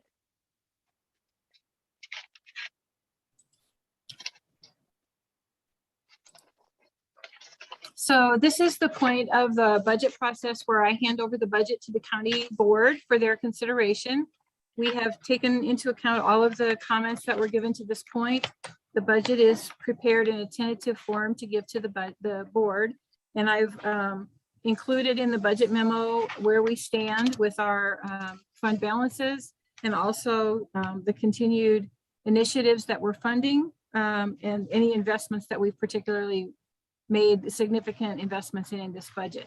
So I would be pleased to say that our general fund is a much healthier fund balance than it has been in the previous few years, and that we have been able to make a few significant additional investments into the county's infrastructure with both regard to facilities and IT, partly because of the big hailstorm last year and the insurance payments that resulted from that, which helped us with some of the roofing projects that we were going to do anyway.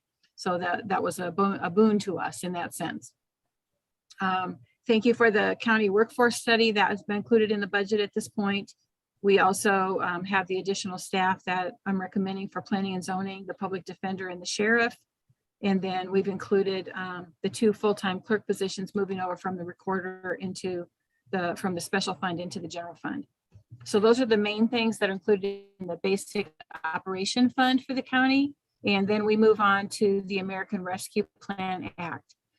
Those are mostly positions that have been still impending. I did not do much with those, except for there were some that we have moved forward a little bit on the conversation. And so I made a few recommendations there, but you will see the attached sheet, which I've given you before. But the attached sheet are the 2022 requests from the department heads. And a couple of those are important to specifically talk about, because if they don't get funded with ARPA, they may need to go back into the general fund budget, because we may need to do them next year anyway. And then some things that might be in the general fund budget, we potentially could move out, but I thought if we had the money to go ahead and put it in the general fund budget, we should probably go ahead and do that, because they need to be done next year. And that will free up a little more ARPA money to do other things. So the pending decisions are listed in your memo. The things that we need to talk about, again, we talked about tonight, the elected official salaries. There is one outstanding request, as you know, for the deputy treasurer salary that the board deferred earlier in the year to wait for the budget time to talk about again. There are some specific uses for the $130,000 that is allocated in the board's budget for a county administrator, which is a position that no longer exists. And so the county board has chosen in past years to allocate that to other potential projects and reasons. I made some recommendations there. We do still have continuing ERP project management that will need to go on through next year as well. We talked about a public process consultant if the board decides they want to go out for bonding or to investigate bonding funding for potential uses for particularly the jail, that we need to probably hire a public process consultant. And then potentially there still might be some legal fees that carry over, which may or may not be happening next year. There's still additional money that could be used at this point, so the board can decide to allocate it or just leave it in their county board budget, and we'll have to do a budget amendment later if we move it. The other thing which is needed is we need to specify uses for the public safety sales tax surplus. There's almost $1 million, $977,000 plus change.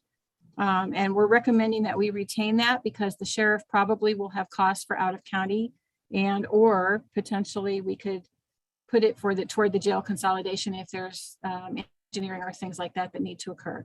So we're recommending that you leave that, not spend it at this point in time for those potential uses in next year. And then the ARPA allocations still need to be decided, which we're going to talk about tonight as well.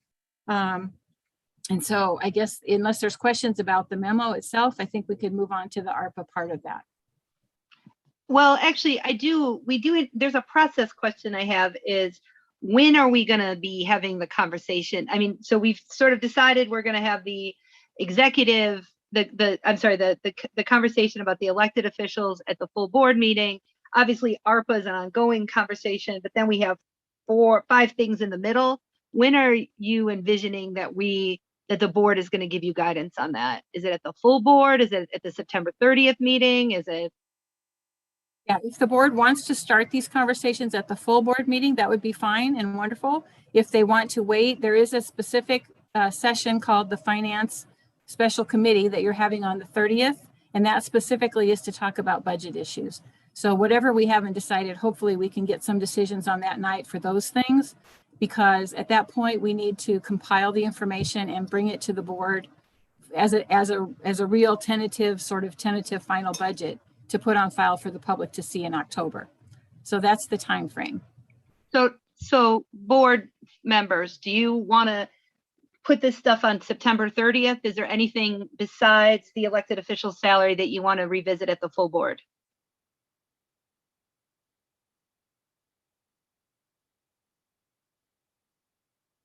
Okay, then we'll just plan on visiting all of these things then at the finance committee that is talking just about the budget on the 30th. Right, except for the elected officials. Except for the elected officials. We'll put that on the full board meeting. Yep. All right. Okay, and then the next thing tonight, what we've got finishing up is the ARPA discussion. This will be the listening session from the county board department heads about the specific requests they made for the 2022 budget. Your long list that I gave you might have some other items on it that they just mentioned they would like to have at some point, but these are the ones specifically that they would like to have in 2022. And they wrote specific requests for those, which I think all of you have seen at this point several times, but we wanted to have an opportunity for them to come tonight and talk to you. So as Stephanie, she and I got a little mixed up on our communication for the last meeting. This is what we're going to do tonight for the rest of the meeting. And then at the end of that, Kathy will talk to you about the next step. So I guess, do you want to just go in order, Stephanie, of what's on the list? I do have one quick process question before we go. I think going in order makes a ton of sense. I had 2 questions. So one, we did have a much longer list. So this is just the request for 2022. Correct. I do think at some point, like, we need to have, I guess I didn't quite realize that's, yes, we need to decide for 2022, but we also sort of need to have that more macro conversation about all of the years, because otherwise we'll just spend all the money and then they can't come to us in the other, do you know what I'm saying? And so I guess that is a question. I guess we need to figure out when we're going to do that. We don't have to do that now, but we need to do that. And then, right, correct. And then my second sort of process question, on the far right column, you have recommended for 2022 ARPA. And I guess my question is, who is recommending that? That's my recommendation. So in talking with the department heads, some of those items you'll see say pending discussion, which means there hasn't been enough conversation about it to have an idea what the board would like to do. Some of them say in the 2022 IT budget or some other budget. And that means that I included them in the operational budget for that department already. So even though they might potentially be an ARPA request and we could fund them with ARPA, they are currently in the 2022 budget on their operations and then in the general fund. And then the other ones are that, no, they are not currently in the general fund budget as I wrote it, but they are recommended for including in ARPA if you guys want to fund it. So that's what I'm saying. There's some flexibility there about things that could be funded with ARPA, but could also be in the operations budget. If you don't want to use the ARPA money to do that, we could move it to the operations budget, but it will decrease the general fund balance. So those are decisions you'll have to make. Do you want to fund it at all? And if you do you want it in the ARPA budget or the general fund budget? So that's the decision points for the presentations tonight, or these are the things that people said, we think these are qualified for ARPA, but in some cases, I said, we're gonna probably need these anyway, so let's put it in the regular budget just in case you guys don't want to fund it there. And some of them, I didn't have enough information to make that decision, so we're just, that's what we have to go through each one for. Okay, thanks. All right, those were my, does anybody else have any like chart related questions before we hear from the officials? Okay, let's go. First one up is George Danos and his proposal for a temporary staff for basically to handle the ARPA work that's coming, which we did also, as you know, assign a project manager and a fiscal person from RPC. And then the auditor would also is requesting a part-time temporary person to help fill in for the time we have the ARPA, mostly just for the first year. So George, do you want to talk about that one?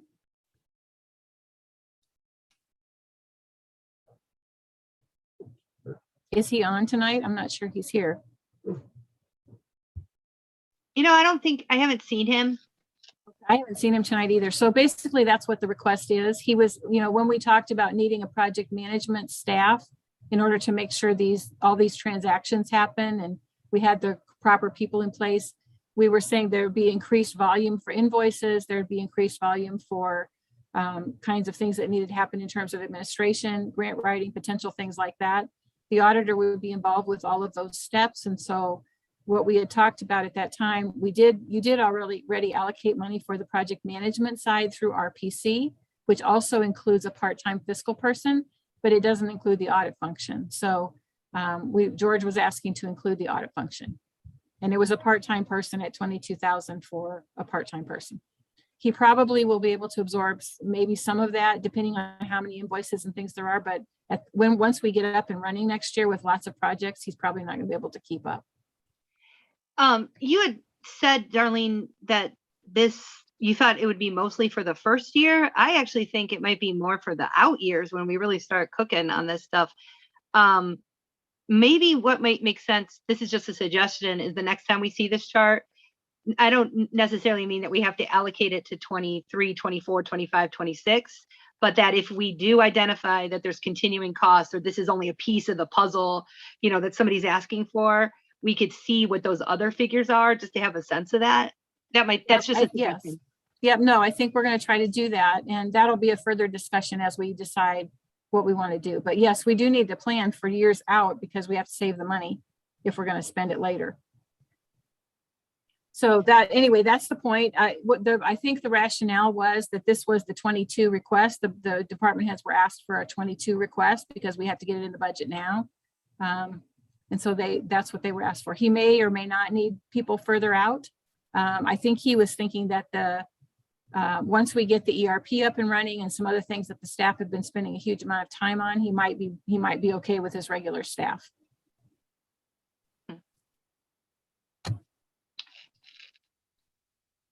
Okay. I can't speak any more to that. I'm just saying I'm trying to make his case for him for next year. But after that, I'm not sure what his thoughts are. Any other questions on the auditor piece? If not, we'll move on to the county clerk stuff. I think maybe Angie is speaking to the county clerk stuff. I could be wrong.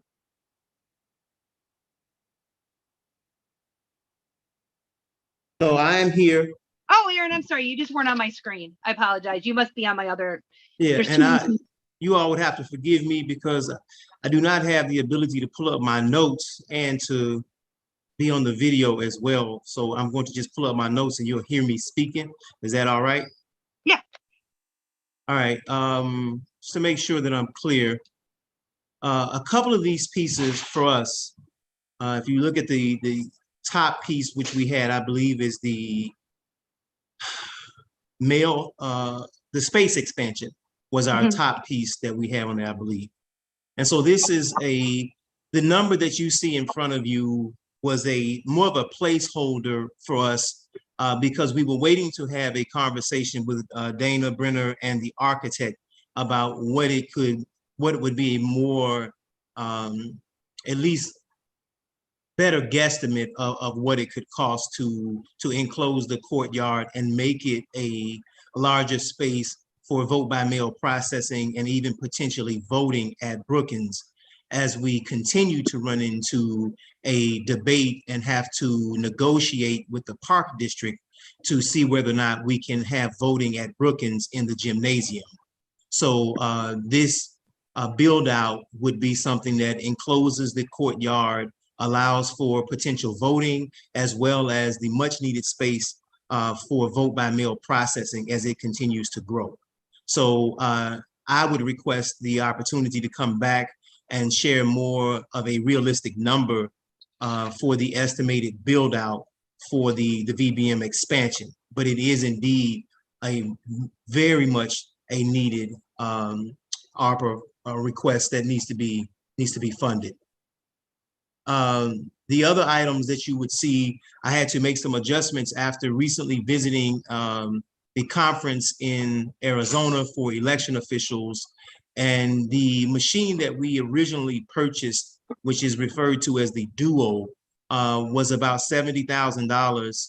And we have maximized that use of that machine in the first election. I mean, when we purchased it, we were under the impression that we would be somewhere around maybe 20 to 25,000 people who would vote by mail.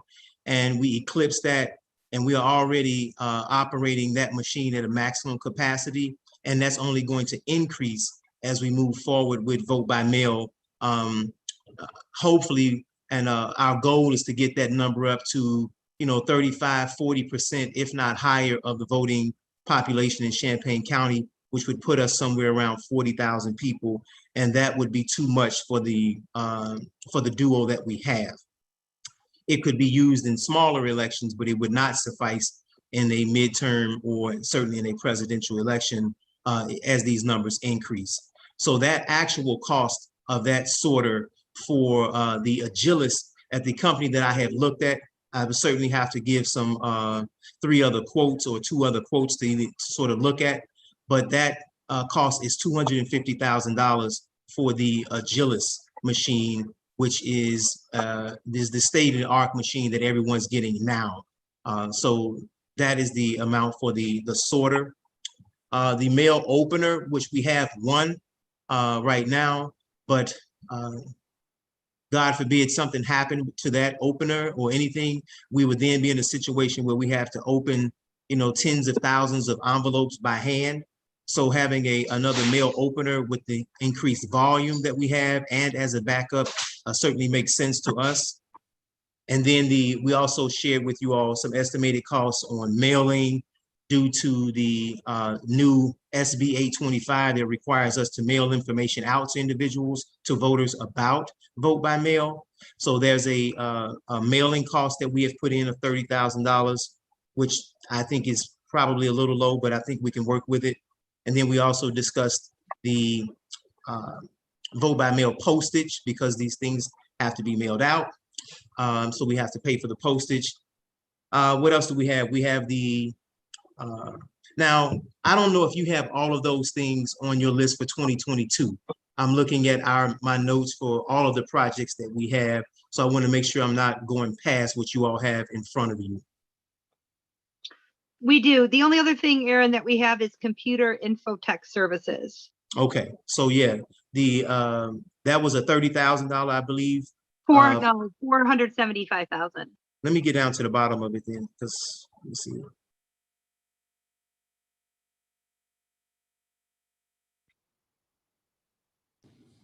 It's digitization, Aaron.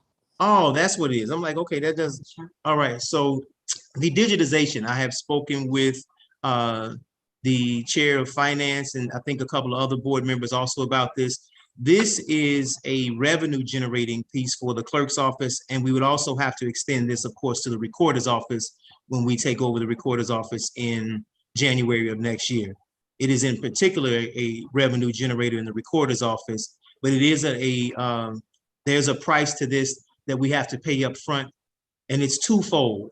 Not only is it a revenue generator for the county, and we know we need revenue generators for the county. Darlene spoke of the 2 full-time employees who are being taken out of the automated fund and put back on the general fund. So we will be able to generate funds in the automation fund in the recorder's office that could be helpful down the line and reduce some of the strain on the general fund. So there's significant reasons why we should fully fund the digitization projects because they are revenue generators. Second, in the clerk's office, we do not have a fireproof location for all of the records that we have, birth, marriage, and all the other different types of certificates and information that we store and records that we store. Thankfully, in the recorder's office, it is a fireproof vault that they have, but we do not have that. So there's lots of reasons why we need to back up the paper copies that we have of all the records that we keep in the clerk's office. I think that's about it for me right now. Thanks.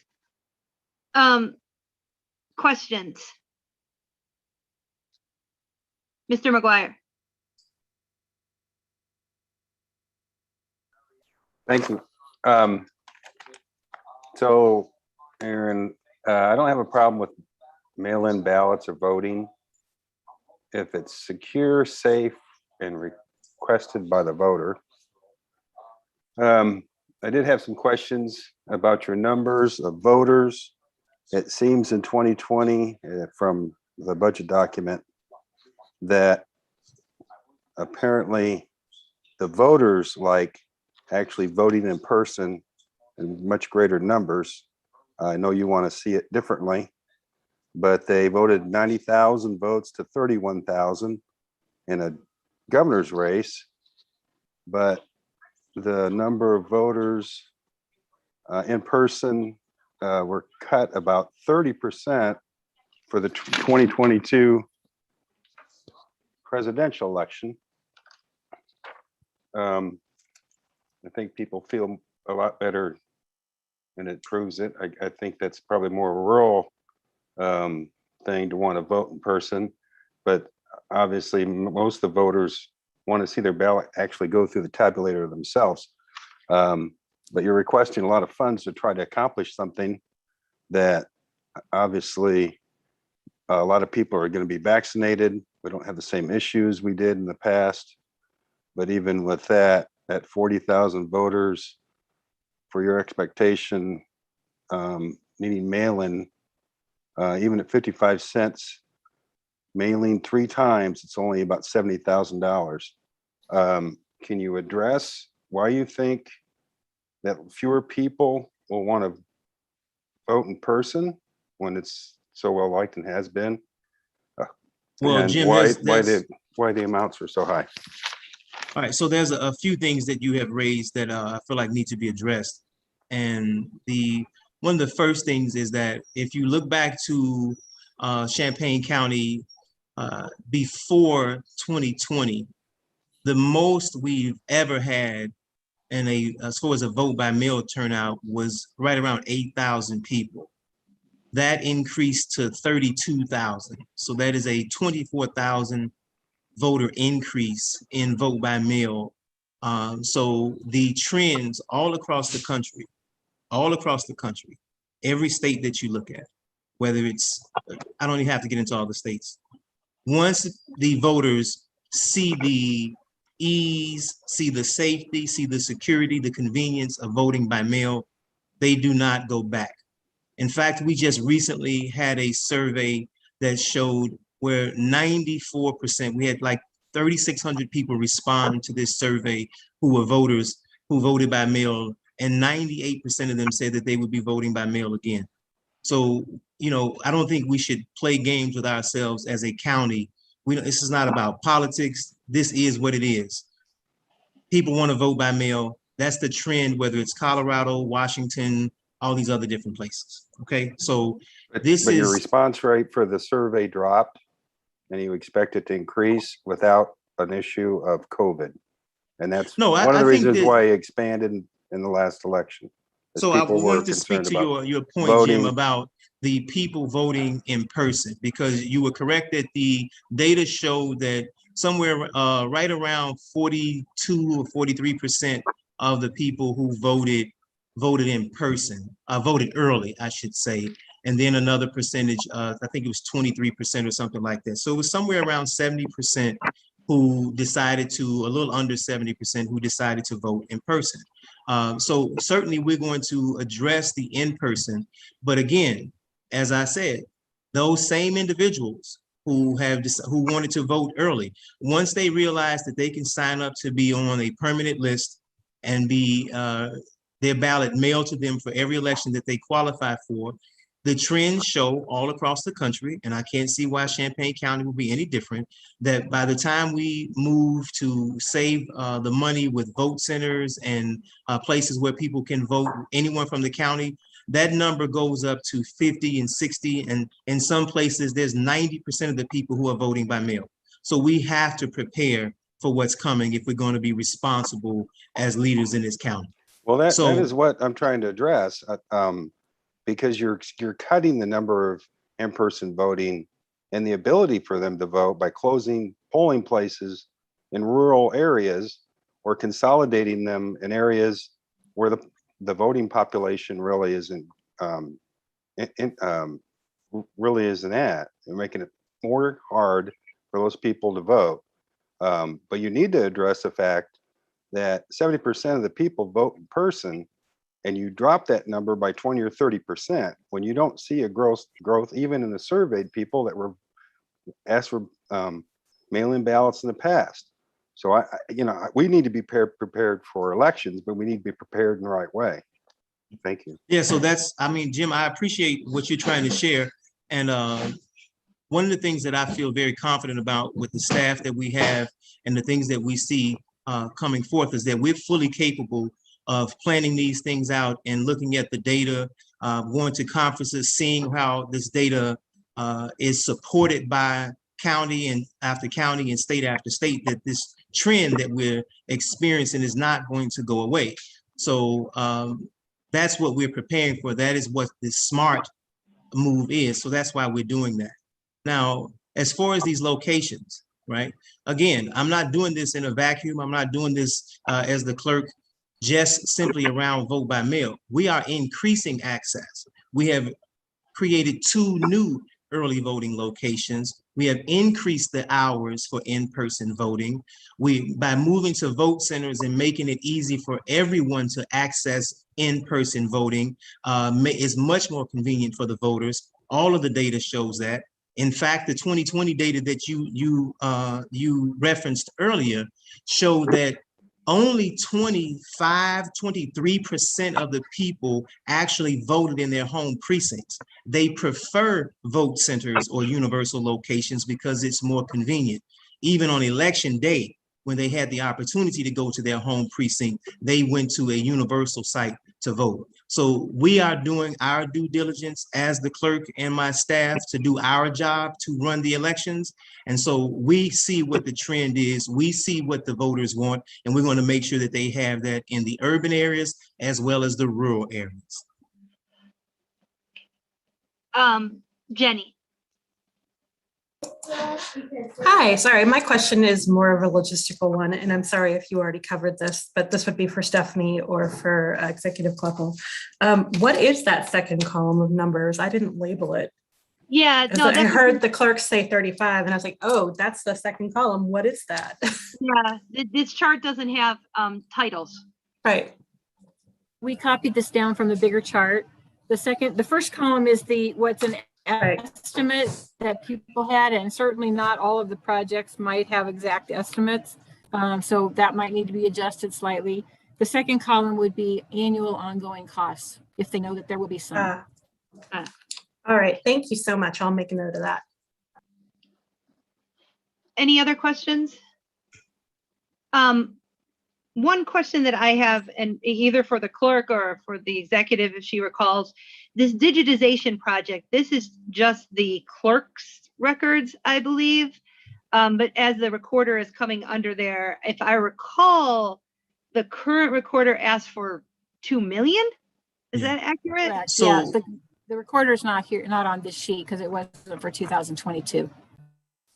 Right. So the digitization project in the recorder's office, if it was moved to 2022, I don't have an objection to that. But this is going to take a real investment from the county to make sure that all of the records are not just scanned, but they have to be indexed as well. So even the 600,000 that we put forth from the clerk's office, once we went back to US Imaging and had a further conversation, then there was another conversation about what indexing would look like. The 600,000 is for scanning all of the documents that we have. So that's why I'm trying to stress here during this presentation that I want to be fair to everyone involved. Many of the department heads are not clear that we're supposed to be presenting tonight. I was just wanting to make sure that I was as prepared as possible, but some of these numbers are not the numbers that I would want to put forth as a final number for the ARP money. Thanks. Diane. Yes, just a quick question. When you talk about the voting centers and part of this money is to be used for that, were you looking at putting voting centers based on the population that it would handle or based on the percentage of voters that voted? And then using that as a benchmark for where you're going to put these. Yeah. So Member Michaels, our area has been narrowed down to 2. So Member Michaels, I am very happy to have a further conversation with you about vote centers. Jim McGuire's question, Member McGuire's question just sort of spurred me to give you a more elaborate understanding of our approach to vote by mail and why it would be increasing, because it's part of a bigger plan. So I was not prepared at all to discuss any logistics of vote centers at this particular time, but I'm happy to have that conversation with you in the coming week or so. Sure. And I guess maybe the reason why I'm partly asking this question too is it seems like quite often we're needing upgrades or changes, and I know things are changing in the way people vote and whatnot. I don't have a problem with that, but I want to be prepared instead of kind of behind the 8 ball, if you will. And so therefore maybe taking a look at further out as to what will happen in the future and kind of preparing for that versus just the next couple of elections. And I guess that's maybe why I came up with the question of voting centers and whatnot, because some of this money is going to be used for that. And I can talk to you later about it, but that's kind of my concept. Yeah, I want to be clear, Member Michaels, none of this proposal, none of the thing that I'm putting forth for ARP money has anything to do with vote centers. Oh, okay. It was just a part of me trying to paint a larger picture for Member McGuire to understand why vote by mail was growing the way that it was. So that's, no, I'm not proposing money for vote centers. I thought it was. Sorry. Thanks. Okay, no problem. Yeah. I don't see any other questions. I do have one other chart question. This yes, what does this yes mean? Kathy, do you want to talk to that? But the yes has to do with the column. We were trying to determine if we think it's eligible for ARP funding. And if we were pretty certain, we put yes. And if we weren't sure, we left it as a to be determined or just a blank. We weren't quite sure yet because there wasn't enough description. And as you know, the final rules aren't out yet. Okay, I would say, again, I understand that this is a thing in process, but I would say that if the building repair for expanded space for vote by mail is eligible, then the election equipment for vote by mail needs to be eligible. Like, it would make literally no sense that one of those is eligible and one of those is not. So they either should both be yes or both be no, because like it doesn't make any sense to enclose a roof on the place you're going to put the equipment if the argument is right. So I guess, again, this chart just needs some help. I think like some column, like at least data labels. And so I get that this is an evolving thing, but just some of it is hard to sort of follow the logic of some of it a little bit. You're going to get a bigger list at the full board meeting. This is basically just a summary table from the big list. So we didn't copy everything over. Okay. And Kathy will talk about that later. Alrighty. Thanks, Clerk Ammons. So I think up next we have MC is going to talk to us about the information technology thing. Oh man, this one is probably one that speaks to the board's hearts. I hope that is the case. Can everyone hear me okay? Yes. All right. Good evening, board members. I'll try to be quick. The request in front of you is to upgrade the audio video equipment in the Shields Carter meeting room. The upgrade would include up to replacement of the in-room microphones. And quickly in that regard, enough of our microphones have actually failed where we have exhausted all of our spares, and the microphone system, along with many of the other components, is so old that we can no longer procure any additional microphones. So if any additional microphones break, we'll have to start getting creative. So this project again would cover the in-room microphones, in addition to the in-room cameras, the behind-the-scenes camera controller, the video recording server, and the streaming server, which are approaching, both of those are approaching 10 years of age. Additionally, some underlying connectivity, like the video transmission system that supplies the feed to the two TVs so that the public can get a better view of what's on the projector screen. We've been having some issues in recent months with flickering on the TVs and other oddities, but again, that system is pretty old as well. As you all are aware, since the COVID outbreak last year, this AV equipment has been used for the centralized management of fully virtual video conference meetings. This meeting, as an example, even though we're all connected remotely at home, one of my staff members is at Brookings right now in the AV room behind Shields, hosting and streaming this meeting. In addition to fully virtual meetings such as this, there's also hybrid meetings where we have some people in person, some via Zoom, and even with fully in-person meetings, all of this equipment is still used to provide live streaming to those who are connecting remotely. So a lot of things have been piecemealed together over the years to make things work, and there's really just a need for a full refresh to bring in a more comprehensive solution. I know I mentioned the microphones and the video transmission system having failures, but all of the equipment is reaching an age where components are starting to fail. A couple months ago, we had to send off 2 of our 4 cameras in for repair. Around that time, we also discovered that one of our audio controller systems is beginning to experience some failures. So we've been band-aiding things to keep them running, but again, it's time for a replacement of the system. All in all, this would lead to a more feature-rich, stable system that should bring higher quality audio and video, improve the ease of use, and give IT less maintenance headaches. And should we face another pandemic, this equipment will be instrumental in ensuring reliable and professional virtual meetings.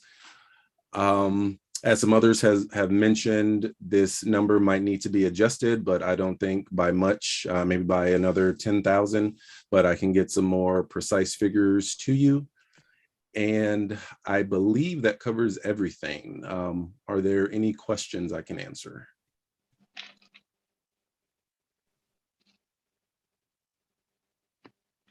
I'll take the Jim. silence as I did. Oh, no, okay. we've got a couple. We got Jim and then Chris.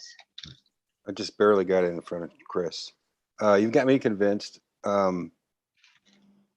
Is there a way we could adjust the budget before 2022? I mean, if the public does start coming back to these meetings, I want us to be able to have presented meetings and not have the problems we've had with our tech. Thank you. I am not sure. I don't know if Tammy's still on. My assumption is no, but. Are you talking about the ARP budget?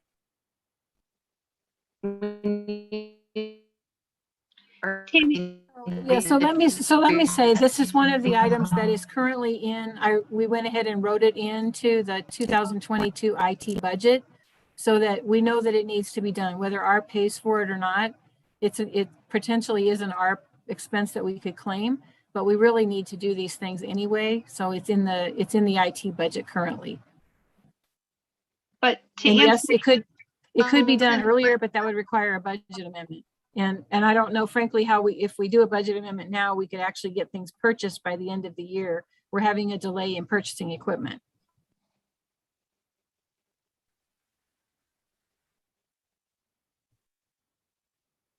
Chris? Thank you.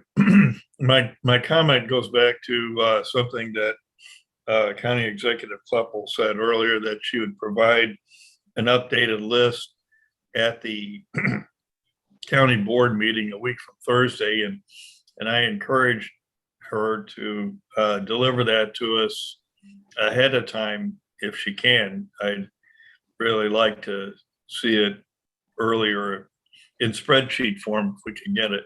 Thank you. Any other questions for MC? Seeing none. I don't know if Mike is here, or is Mike here? Yes, I'm here. Thank you. Oh, sorry, you were also on the other screen. Somehow all of the electeds are on my other screen. Go ahead, Mike. Hi. Good evening, everyone. I want to thank you for the opportunity to speak with you tonight. And I also want to say that I really enjoyed meeting and talking with those of you who were able to tour the courthouse this past summer. So I think that was a really good opportunity for us to get to show you what we've got going on here at the courthouse. I will try to be brief. The only item of equipment that we have on the chart tonight is a touchscreen kiosk.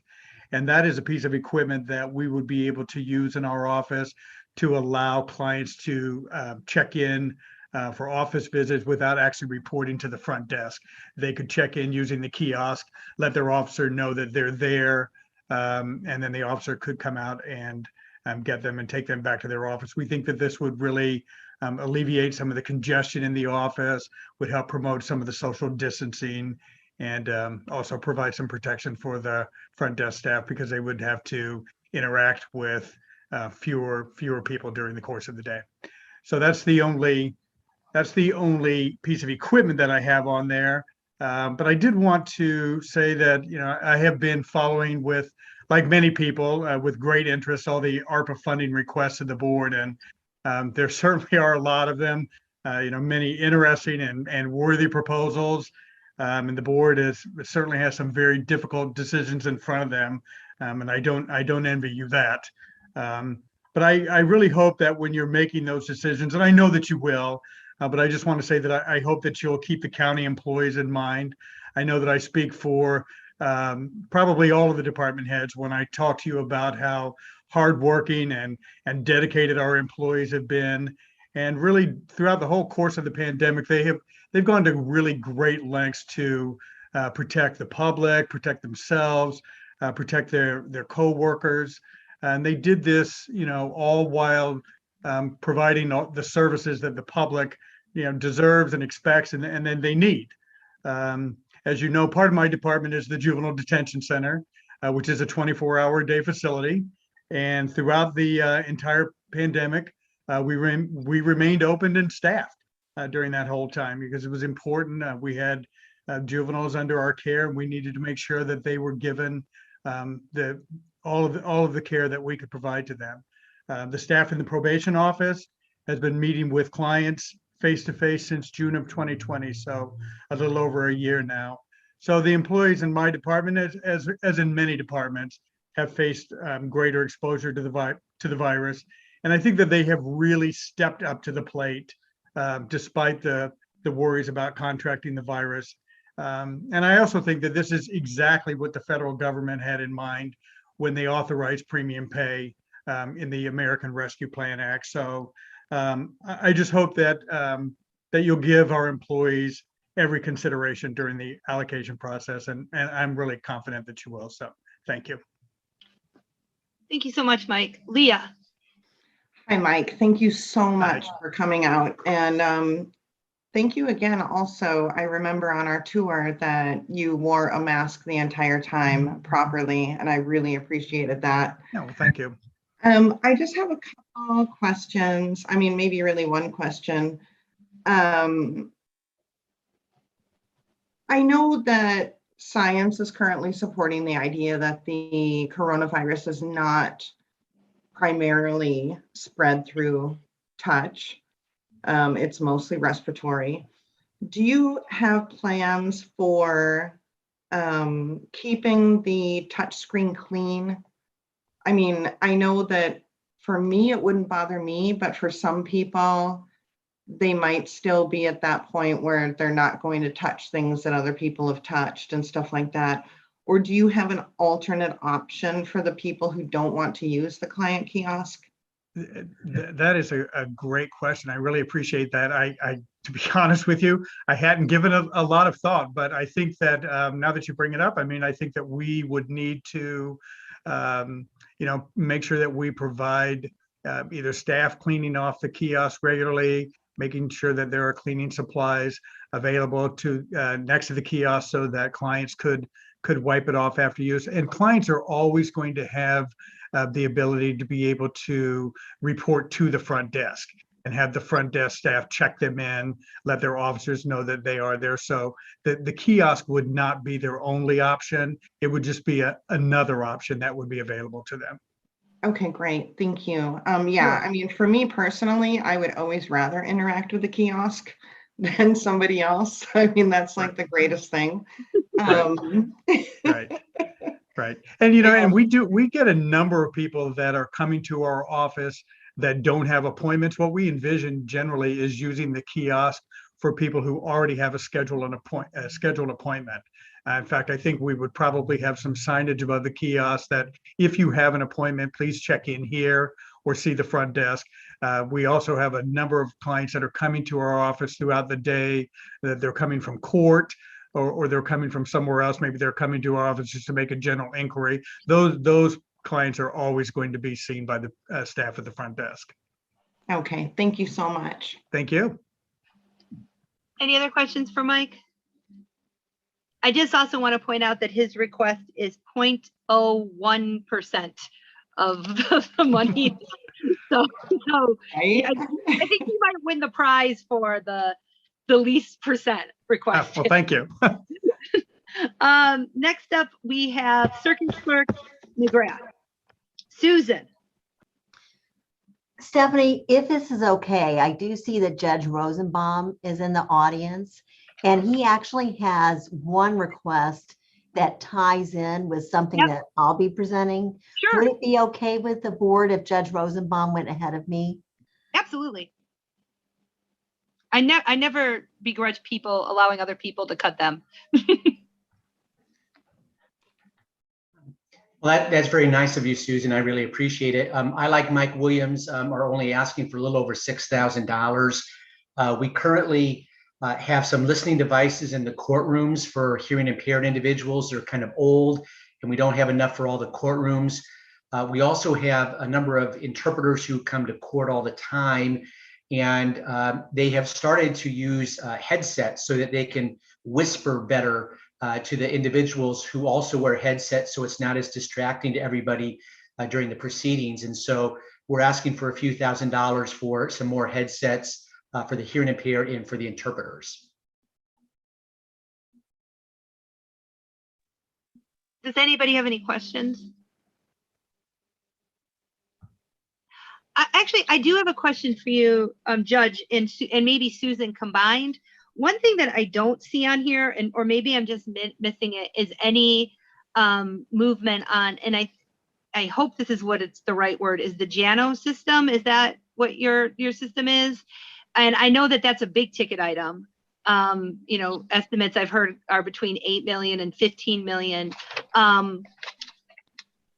Is there any thought about moving any part of that in 2022, like design or anything like that? Or is that something, I guess that was one of the things I didn't see on here that kind of surprised me. Stephanie, if you look in Executive Kleppel's budget memo, she does talk about the fact that you all are going to be setting aside some money to start the study of our court management system and setting aside money in order to do that. So Court Administrator Lori Hanson and I are actually working together to start talking about proposals, getting a consultant to look at that system for us. McLean County was gracious enough to give us a copy of the proposal that they just let last year to hire a consultant to study their case management system to figure out what the best options were. And you're right, the cost estimate depends on who you talk to. Peoria County spent 15 million to replace their system. Another county spent 11 million. And so we have to carefully study whatever it is that we think might be available to us, but it also needs to be from a consultant that is not a vendor. Because we have, of course, all of us have experienced what happens when you have a consultant who's trying to sell you on their product. This is going to cost too much money for us to have a vendor consultant. But that is something that Tammy and the executive and Lori and I have talked about pretty extensively already. We won't be ready to purchase anything next year, but we will be ready to move forward, I think, with a consultant by year's end. That's our target. Oh, go ahead. I'm sorry. The only thing I would add is that I spoke with the administrator today, Lori Hanson, and we're exploring some possible funding sources in terms of a grant for the consultant even. So the county may not even have to pay for the consultant, but that's still in the works. All right. And when you said ready by year's end, are you thinking it would be ready to, like, you're going to try to move into doing this? I wasn't sure which year you were talking about, 2022? So for 2022, our goal is to let the proposal for the consultant by the end of the year. There's a lot of footwork we need to do to get that proposal ready, and we've got to do it right. If we don't do that part right, then we're not going to do the purchasing part right either. And so we want to look not just at McLean County, but also at some other counties, and also get some information from the National Conference of Courts to see what other states are doing in that regard, to cast our net a little bit more broadly and get more information. Thank you. Thank you, Circuit Clerk McGrath and Judge Rosenbaum. I just want to make sure that the board is aware of that, because it is a pretty much unfunded thing that, if you recall, when we passed the IT plan a few years ago, I believe we have pegged to do in 2025. That is potentially ARPA related. And but what I'm hearing you saying is you're not anticipating needing any ARPA funds for that project specifically in 2022. That's right. Thank you so much. But I do want to make sure that we're aware of that, because that's one of those big black holes that we have looming in our budget that is, threatening to suck us all into it at some point in the future. So Stephanie, what I would like to say is, if you see on my memo, one of the things we did include was actually $3.25 million to set aside for either that project, just saving up, because we know it'll cost several million, and or potentially some of the work initially that needs to be done on the jail. So there's 3.25 million set aside in the budget already for that in the operating budget for 2020 out of the general fund. I apologize. I thought that figure was higher. It's 3.75. That's what I thought. Okay, thanks. Sorry, wrong number. 3.75. Yes, you're right. Okay, thanks. Thank you so much. I appreciate it. Are any other questions for the judge? All right, Susan, the ball is now in your court. I've been waiting all day to say that. I thank you for the opportunity to let you say that one. I have 3 projects that are on the list for you this evening. The first one you've seen before. The difference in what you see now and what I proposed back in March is that the cost of the partitions have increased by $20,000. And that's because the cost of supplies, as everybody on the board is well aware, has gone up significantly thanks to COVID-related problems in terms of manufacturing and delivery. But the actual project itself is the same as it was. And for the folks who were able to take time to come through the courthouse to see my office, which I very much appreciated, you all have seen why that's necessary. Going on to the second item, there is one little error in what that's for. So it is for technical equipment and virtual upgrades for the jury commission and the courts, and that includes not only the judges, but also the judicial clerks. It is not for stacking file repair, which we took out because we're going to be paying for that in a different way. The question I had there, Darlene, before I go on with that, is the very last column says partial in 2022 FAC and IT budget, and I'm not sure what you were talking about there, sorry.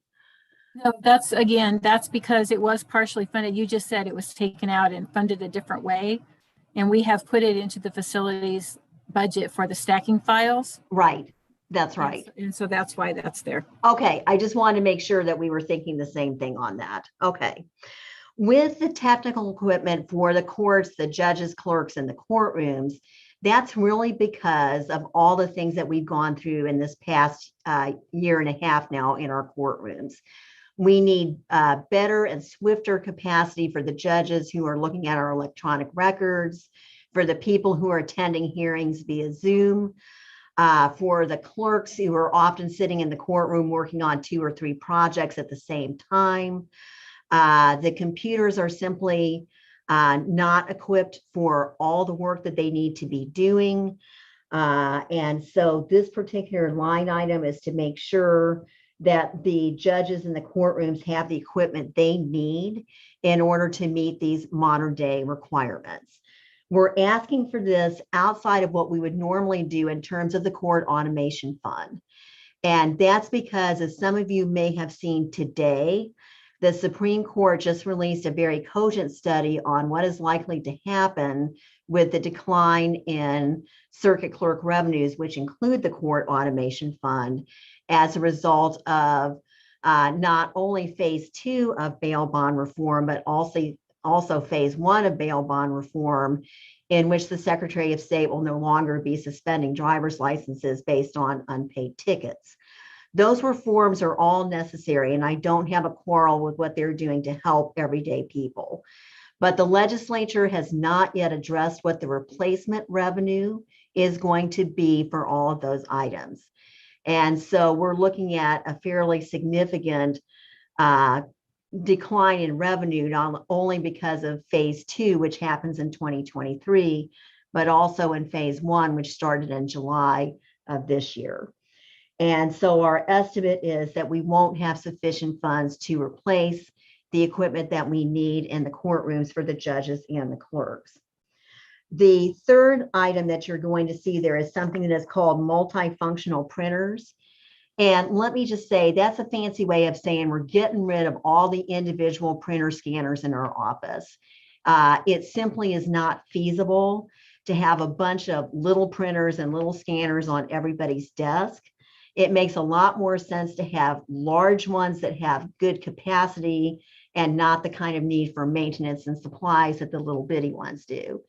And we need this in order to make sure that we keep up with the demands for electronic filing. Right now, we are only doing electronic filing totally for our civil case files. And for the folks who came and saw the office, they saw that we still have a bunch of paper files for criminal cases and traffic cases. As we get to that point, you see my fingers crossed, where we are going to go fully electronic with all of our files. We're going to need the capacity to continue to do more work with electronic filing. And so there I've asked for money in order to get the larger machines that have that capacity. And in the end result, of course, saving money by not having the smaller ones that we've been using previously. I see, Darlene, that there's not a recommendation on the chart as to that one. It's just blank. And I don't know if that means that you might have some more questions about that one, or it's just. No, it just means it should just be pending discussion. I'm sorry, Okay. I just got left. No, that's okay. I just wanted to make sure I didn't miss something. So that's what all these things are for. There was a fourth request to replace the chairs in the office, but Tammy and Darlene helped me identify another source of money in order to make that possible. And I've been moving around some other funds at their recommendation. And so I took that one off the list. So those are the ones that we have. And I'll only mention there, as Mike Williams did, that he and I worked very hard on giving you all some information about the premium pay issue.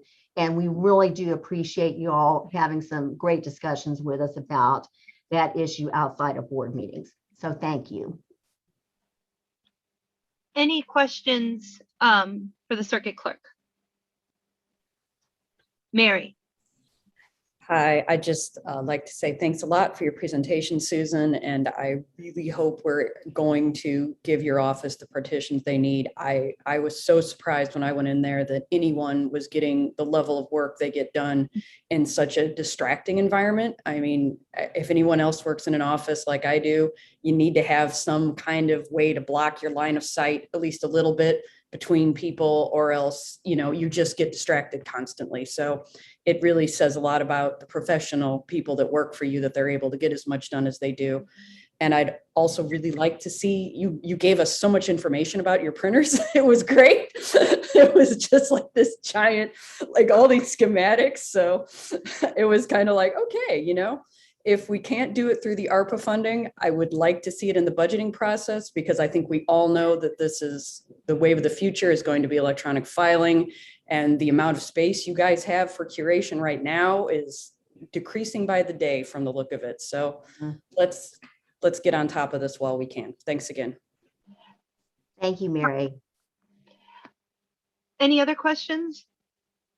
I wanted to throw one thing out there that I think Susan touched on, and it isn't 100% ARPA funding, but I did want to just throw it out there so that maybe everybody could start thinking about this for when we have the full board discussion on the decision points that Darlene put together on the budget. The board has $58,000 in our budget line and our staffing line, and we're not going to need as much of it because of ERP, because that's beginning to end, and we have to decide what to do with that additional money.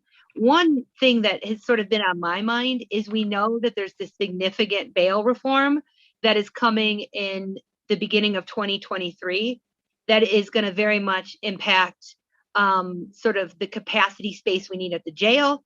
It's going to be impacting Susan's budget significantly. It's going to be impacting Dustin's operations. It's going to be impacting the courts. It's going to be very much impacting the state's attorney's office.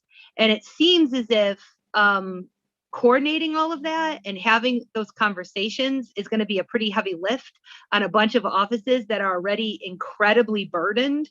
And I would also just mention that coordinating those conversations has been a long-term goal of like the Racial Justice Task Force and things like that. And we have the capacity to maybe give them a staffing resource to help with that transition. And I think would be potentially a way to think about spending that money. I just wanted to throw that out there because I think and I only am saying that in relationship to this conversation, because I think that will inform some of the other ARPA decisions that we have to make, you know, in terms of the kind of thing that Susan was talking about. So I wanted to say that, well, I have the judge, Judge Rosenbaum, Dustin, and Susan, and I will definitely reach out to the state's attorney as well. But I just wanted to throw that out there. That's just me speaking, but that might be a way to think about that resource that is currently allocated in the budget. And I think that could potentially help us with our ARPA funding from 23 on in a more pragmatic way. Just throwing that out there. Seeing no other questions for you, Susan, I appreciate it. Thank you very much. We're going to move on to the sheriff's office. Hi, everyone. Thanks for bearing with us. Please just bear with me for a couple more minutes. I'm sure it's been a long day for all of us. In addition to the premium pay memo that you've gotten from me before to accompany the other ones, that's not on an official sheet for the 22 budget, but it is something I would strongly, like for you to consider. Hopefully you have seen my requests on pages like this, which were submitted via the budget process, because I did actually take quite a bit of time in looking at the ARPA interim rules and seeing where my requests are going to fit into that that document from the Treasury. And so I did put quite a bit of time in it, and I could have asked for a whole lot of stuff, but I tried to keep it very central to what ARPA is meant to pay for, in my opinion. So the first thing on your list here, I think, is actually something that ARPA changed focus on a little bit here this summer, which is going towards the gun violence and community policing and things. So this is my only request that is not related necessarily to COVID, even though, you know, I think the intent is that the things COVID has caused a lot of the issues that we're dealing with now. And so, you know, this is a little bit different with the community violence aspect. And I know you've had a study session on those types of things, but so it's a little bit different. I would actually revise this request you have for a combating community violence campaign, and I would completely get rid of that and divide this into two. And I've thought a lot about this, that we were on a really big time crunch whenever it came to getting requests in for the budget. And that decision for community violence had just came out whenever our deadline was coming up. So City of Champaign is doing something with billboards and through the community coalition and stuff. And that was just kind of a idea I had off the cuff. Instead, I would like for you to consider for this $25,000 that I've put here is break it up into two, and then put part of it towards an Explorer program. So the sheriff's office was looking at an Explorer mentoring program through the Cub Scouts before COVID. And then COVID, of course, stopped all of that because we couldn't be in a room together and all those things. But it really is an opportunity for youths, and it is tailored toward youth who are looking at criminal justice careers and stuff. But it is really a mentoring type of project that I would really like the sheriff's office to get back involved with. We likely will do it anyways if I have to take some operating money budget or not. But I think that the ARPA funds with that community violence would apply towards this. So that would be one of them, is that Explorer program. The other thing would be, is most of you are aware that the beginning of the year or the end of last year, I put together community resource deputies, basically who will go out and, you know, do interactions in Dobbins Downs or Scottswood or Savoy. And they will, you know, work with the communities. And we haven't had an opportunity to do a whole lot of that. We've gone door to door, basically introducing ourselves and things like that. But the goal is to go and, you know, if there's a park in one of those neighborhoods, to go and as a community kind of fix it up, have resources that go towards that and those types of things. And so the other $12,500 from this $25,000 in this one request, I would ask that you consider for funding for that, whether that's overtime for community resource deputies going out and walking door to door, because now that's coming out of our overtime budget. Or, you know, we've thought about getting together a national night out for next year. It's too much of an undertaking to do this year, but a national night out that is obviously a national thing, that it just brings the community together. It offers everything free. And so people don't have to worry about having to afford something. And again, that's just a way for us to get together and, you know, engage with our community. And that equals them trusting us more. That involves when there's an incident, you know, that fear of crime is a little bit less and they come to us with more information. And so those are two in synopsis, probably my most detailed things that I'm going to give you tonight, because I just changed this after my request was actually submitted. As always, I am more than happy to talk with any of you about these requests afterwards. I realize that we've got a limited time here, but I don't want to shortchange you on any information that you might be interested in. The next thing on my list here is for a mobile command post. So through emergency management, we call it E1. If you've seen the big white RV looking thing with lights that says Mobile Command Post Public Safety around the county, that's our mobile command post. It was used a lot at Gifford whenever Gifford had the tornado. But more importantly, recently it was used at the COVID test site on North Market Street whenever the state was still running that site. So every day that the state was running that site, the mobile command post through our emergency management agency was out there, and it provided that operational center for everything to come together, for everybody who was running that site to use this command post. So it is, we bought it with grant funding after 9/11. And so 20 years is how long we've had it roundabout, and it's just outdated. There's a lot of technology that we can include on this.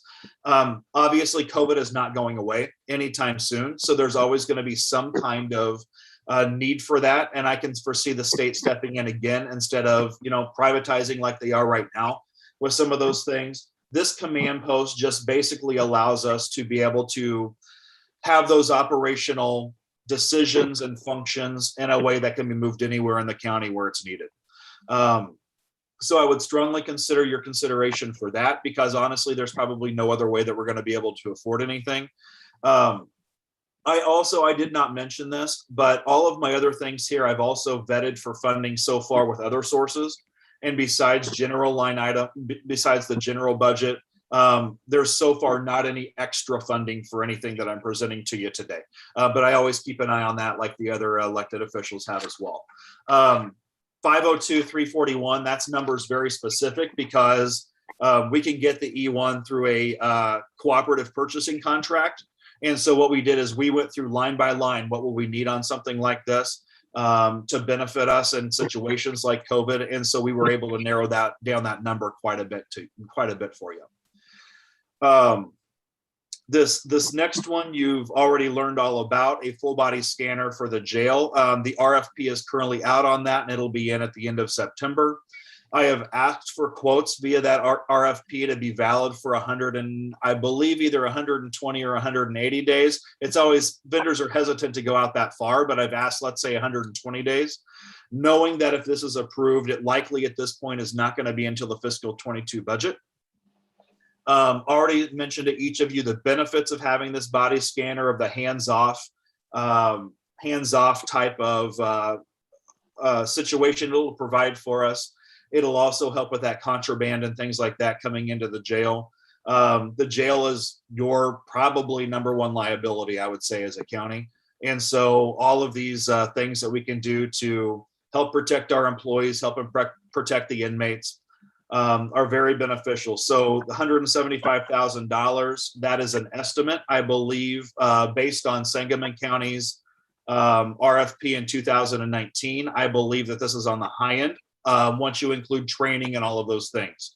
But again, RFP will be in at the end of September, and then I'll have a better idea for you what our choices are and also what the operational budget may be for that. I'm going to skip ahead real quick past the $20 million one, because I know you all are itching to give that to me. I'm going to skip to the very end here real quick with the video system. And obviously, any video system would have to go out to RFP, because that's just, technology is expensive. But we did have a demo of a system from Motorola, and this system is amazing that we got the demonstration for. Because not only have we been hodgepodging video surveillance at the jail, and luckily it worked for us with the shooting incident here a couple of months back, but it also provides the opportunity for, we have a quarantine procedure right now in the jail for 14 days. Inmates are quarantined. They may be asymptomatic. They may not tell us if they've been around somebody who's been around COVID. We just don't know. This system actually has the ability to measure somebody's body temperature to the point that if they're showing an elevated temperature, it will then alert staff, and then medical staff can address whether that's the flu or COVID or something else. It has the ability to say somebody hasn't moved in so much time. You need to be alerted, and you need to go check on that person, more than simply looking through a window.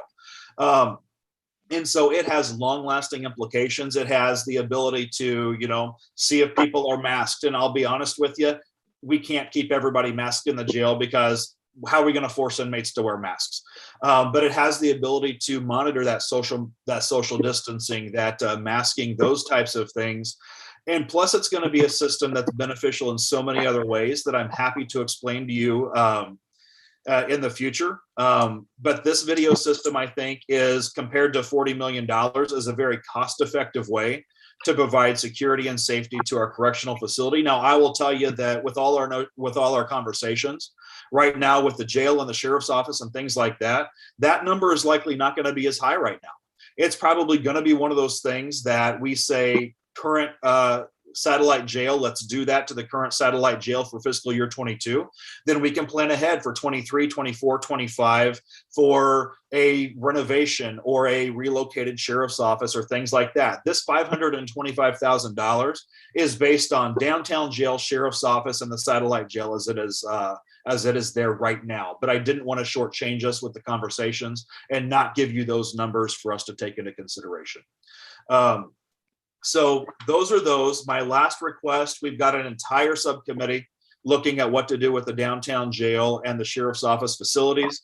We've had our architects with Reefsteck and Reed actually come up with a plan for $20 million. And we sat down and I said, this is what is needed at a minimum to close the downtown jail. And this is how I think ARPA funds can pay for it. And now we can take those things. Maybe some of it comes out of bonding. Maybe some of it comes out of general fund. There's a whole variety of things. But what you see for this $20 million is what my non-legal mind has said that if we wanted to pay for the entire $20 million out of ARPA, I feel comfortable that $20 million of it would qualify under ARPA. So that's where I came here. And then we can have the conversation on how much, how are we going to do it? What else, what other funding sources are we going to have?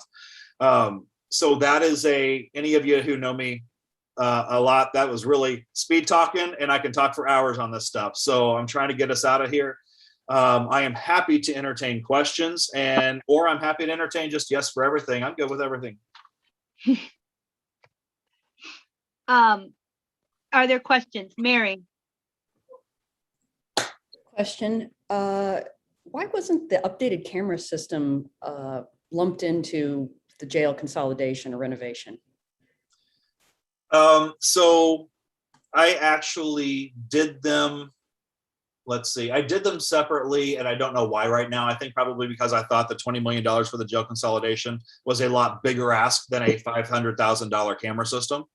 And so instead of piling that all in together and then having to nitpick which ones we're paying for and which ones we're not, I separated it out.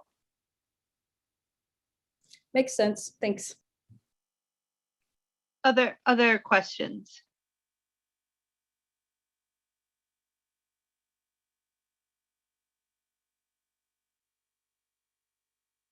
Seeing none.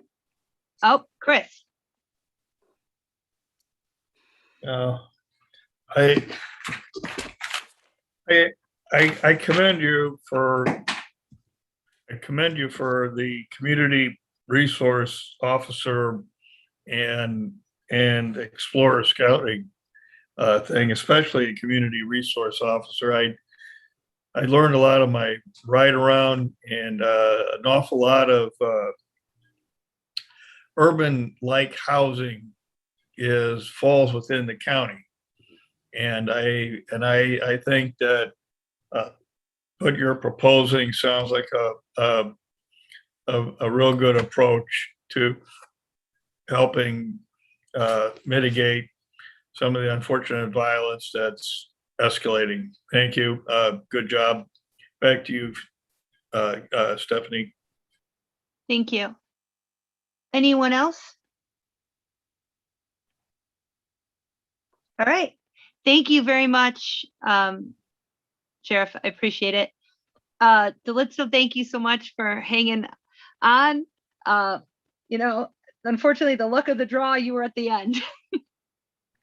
Well, thank you so much, Dr. Furtado and county board members. I'm actually joined tonight by Betty Murphy, who's our Chief Operating Officer. So if there's going to be any specific questions to our request, she's here to assist me with that. What I do want to begin with, just to quickly introduce our proposal to you, is just to quickly read an excerpt from the interim final rules from the U.S. Department of Treasury on the ARPA funding, and particularly as it pertains to this request that we have presented to you for an early childhood education center. And basically, the section that I'm reading from deals with school closures and the transition to remote education that has raised significant challenges for lower income students, potentially exacerbating educational disparities, while increases in economic hardship among families could have long-lasting impacts on children's educational and economic prospects. Services under this prong would enhance educational supports to help mitigate impacts of the pandemic. And then it goes on to say that eligible services include new, expanded, or enhanced early learning services, including pre-kindergarten, Head Start, or partnerships between pre-kindergarten programs and local education authorities or administration of those services. So just to kind of reemphasize the need for our program, currently our Head Start program, we have been renting space from Unit 4 on a facility that's located on Neal Street. And this has been a partnership that we've had with Unit 4 for 20 years. We were informed just maybe about a couple years ago that Unit 4 will not be renewing their lease with us. And so we are planning to be out of that facility in the spring of 2023. Given the growing needs for center-based learning and the fact that we would be vacating this location, we're coming before you proposing that we get a new facility that will accommodate the 6 classrooms that will be vacating from the location on Neal Street, as well as moving classrooms that are located in Savoy. We have been renting the Savoy location from the village of Savoy for a little over 20 years. And the reason for consolidating these classrooms is the need for us to have our location closer to where our families are coming from. This helps us in a lot of ways, not only reducing our costs for transporting the children to our facilities, but again, I think having a facility located where our families are coming from is really the most strategic thing that we can do as a program. So we have, right now, we have a facility that we are renting from the Illinois Community Action Development Corporation, which is a not-for-profit organization that I was part of starting a little over 20 years ago. And we've been leasing that space from them now for the last couple of years, and this is in West Champaign. What we're proposing here is to be able to build onto the existing location in West Champaign to accommodate the classrooms that we will be moving from our Neal Street location, as well as from Savoy, and thus creating 14 additional classrooms for our children. The total cost that we're requesting here for this is $5.9 million from the ARPA funding.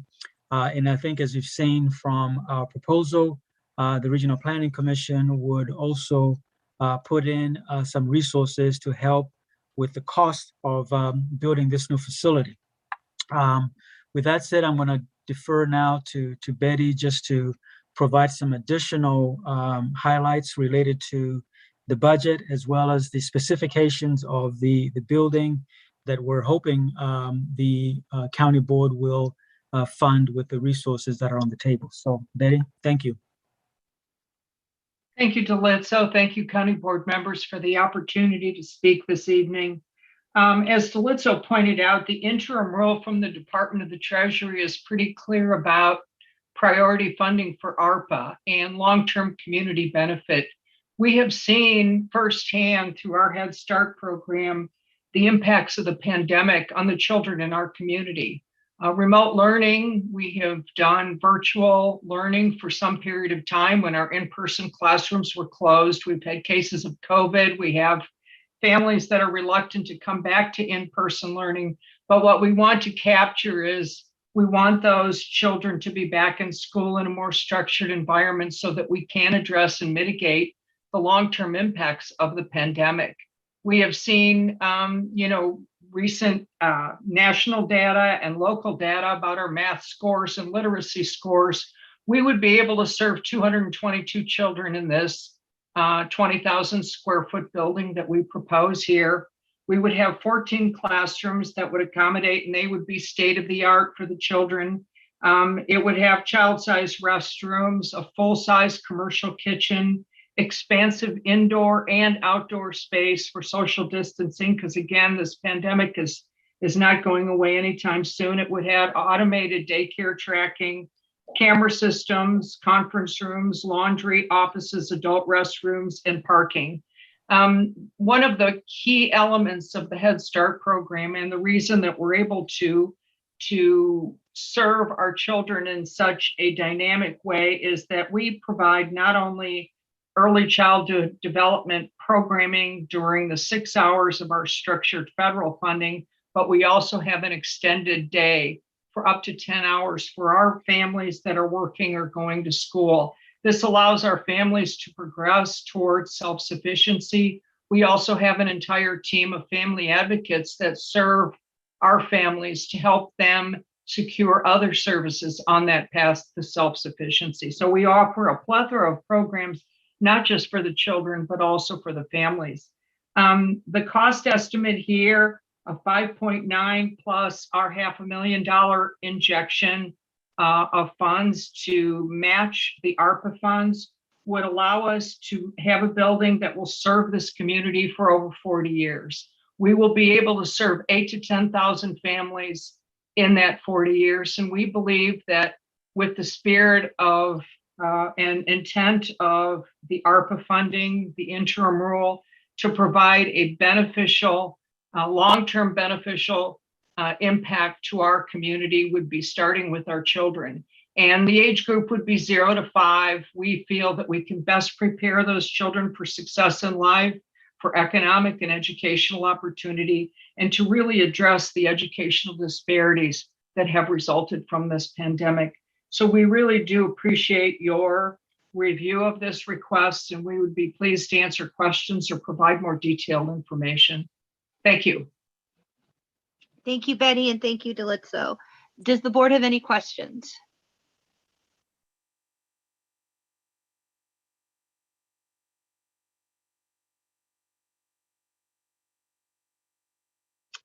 I don't see any questions. Thank you for your presentation. Oh, Chris. Dr. Sulamoyo and Ms. Murphy, thank you for staying so late, and I appreciate your presentation. How soon do you guys have, please remind me, you said that you had to vacate some buildings soon. How soon was that? So the lease that we have with Unit 4, I believe, expires spring of 2023. Okay.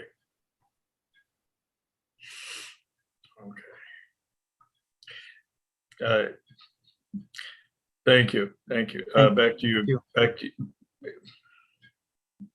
Stephanie. Thank you. I appreciate that. That's an important question. That does seem like a pretty tight construction window. Are you anticipating that you would have to rent some other space? I mean, that's pretty fast. It's a year and a half from from now, if we did decide to fund this, or Yeah, so we had looked into partnering with the Champaign Park District with the Martin Center, and we were going to be part of that project. But I think, unfortunately, the cost was prohibitive for us to continue on with that. And that was all designed to accommodate us exiting this location on Neal Street. And we had been in discussions with the Park District even prior to them breaking ground and beginning construction at the Martin Center. So we have been looking at space and locations. And at this point, I think, based on what we've presented in the proposal, having a location built adjacent to where we have an existing site has so far seems to be the best option for us to take into consideration.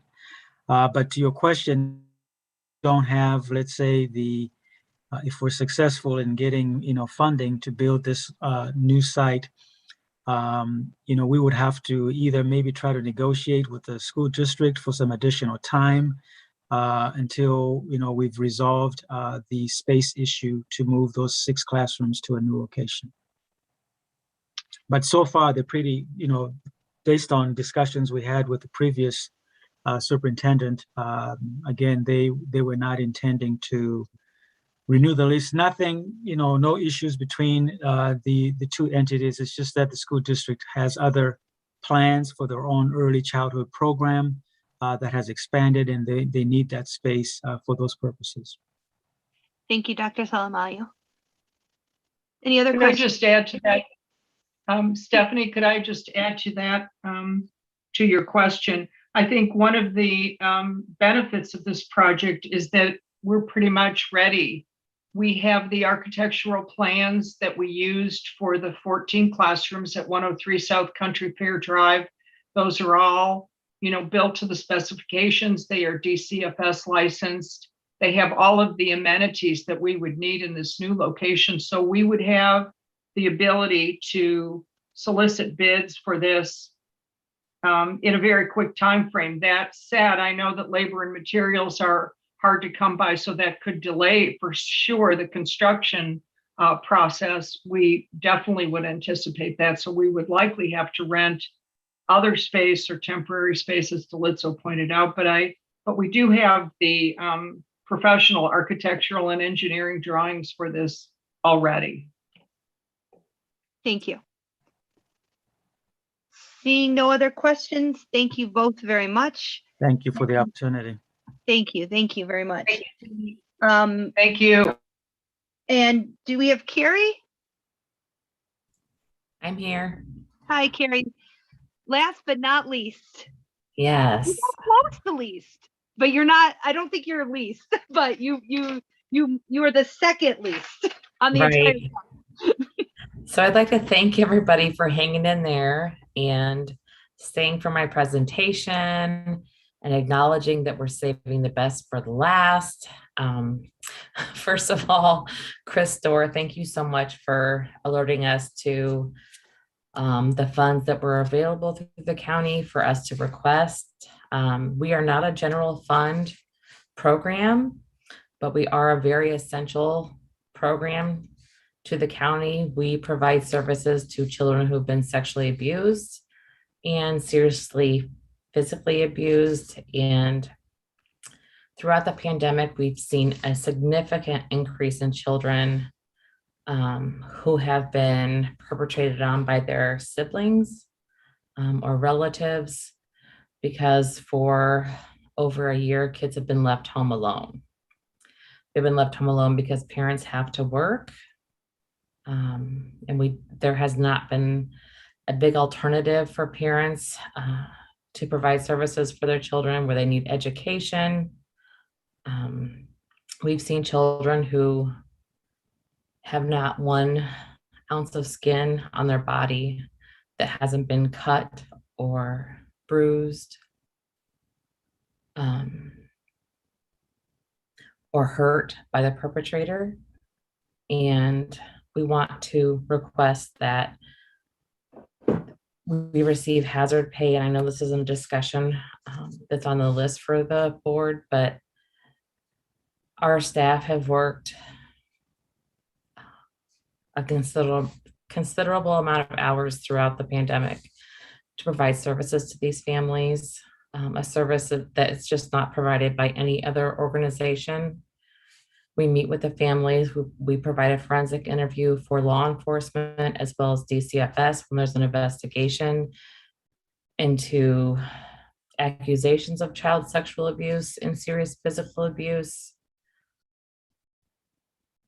It's a very much needed services, and we really need the support of the board. We're asking for funding for not only hazard pay, but also for new flooring. We do not have a janitor that comes on a regular basis for our program. We have funding that provides a janitor and a cleaning service every 2 weeks. So anything that happens in between those 2 weeks is provided by the CAC staff. We clean toilets, we clean up vomit, we clean up anything that happens in the bathroom. We scrub carpets, anything that's needed, because the children, families that we see are going through so much trauma that they can't control their bodily functions. They can't control what's happening. When they hear something that's happened to their child that no parent ever wants to hear, they can't control themselves. So we are forced to provide those services, whether it's a pandemic or not, to make sure that the families and children are safe. And right now we have a carpeted flooring who has been there. That flooring has been in existence since the CAC opened at our current location, and we scrub carpets when somebody vomits or pees on the floor. We scrub carpets when we have our multidisciplinary team members that spill coffee. There's just so much trauma that happens between the clients, between our multidisciplinary team members. We're just not prepared for the amount of trauma that we see and the trauma that we deal with and the amount of support that we provide to our families, that we all jump in no matter what to clean the toilets, to clean the floors, to clean out the garbage cans. I don't want to take up too much time, but this is a very much needed program for the county, and it's not one that's often talked about. It's not one that's often supported through the county, and I'm asking that the board support our request for hazard pay. There's only 4 of us that are employed through the Children's Advocacy Center, and at this time we're down 1 person, so there's only 2 full-time and 1 part-time staff, so we are constantly working. We don't have janitors that come in. We don't have anyone that can help us when we have accidents or extra forensic interviews that are needed. We provide those services no matter what time of day, no matter what is needed, because we all feel that it's an essential service that needs to be provided through the county. These kids are our passion. These families are our passion. We want to make sure that we can continue to do whatever we need to do to make sure that these cases are investigated through law enforcement, investigated through DCFS, and these children find some type of healing through this process. If we can give them nothing else, we want to make sure we're connecting them to counseling. We're providing case management services. So then what is the most devastating day of their life when they have to tell the worst story they've ever had to tell to anybody, that we can continue to be here for these kids. The interim final rule for the ARPA funds says that premium pay is something that that the county is obligated to provide for staff who have worked throughout the pandemic. When there's just 2.5 of us to provide services, there's no time to be off. If somebody is sick, we have sacrificed our families. We have put ourselves at great risk to make sure that these kids are cared for. It is our passion. We are 100% vaccinated. We are 100% ready to take care of these children, but we need the support of the county to continue to do so. Thank you for your time. Thank you very much, Carrie. Leah.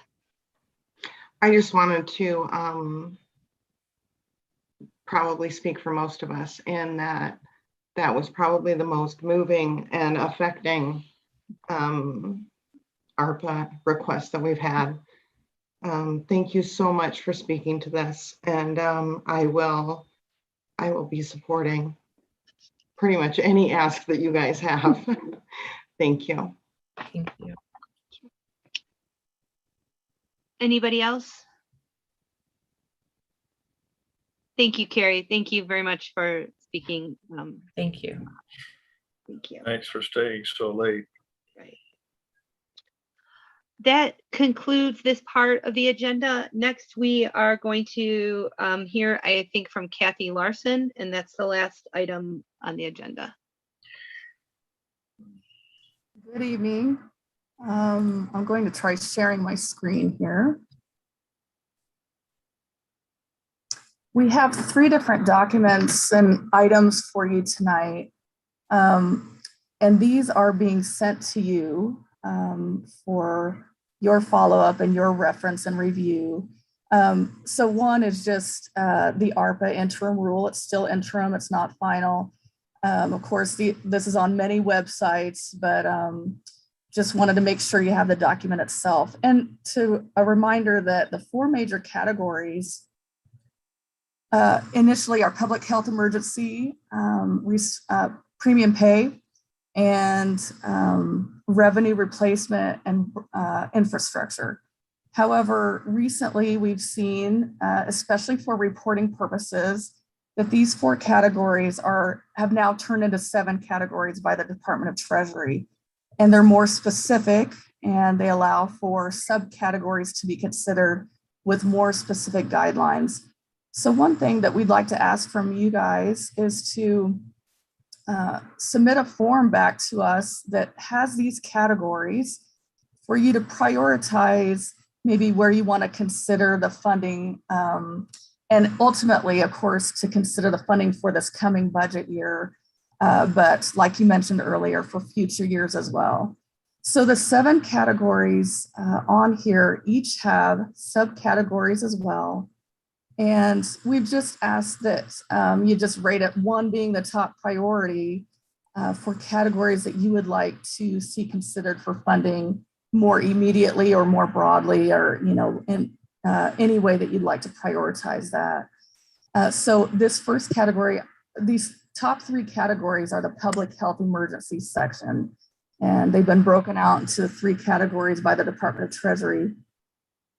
So the first category of public health breaks it down into more medical expenses and mental health, which we've already committed some to. And then I want to highlight too, 1.7 is geared for capital investments to public facilities that respond to COVID. And so just to keep in mind that a lot of the infrastructure proposals or equipment proposals that have been made, especially for the budget, would likely fall under 1.7 instead of infrastructure that comes later, because infrastructure is actually focused on water and broadband.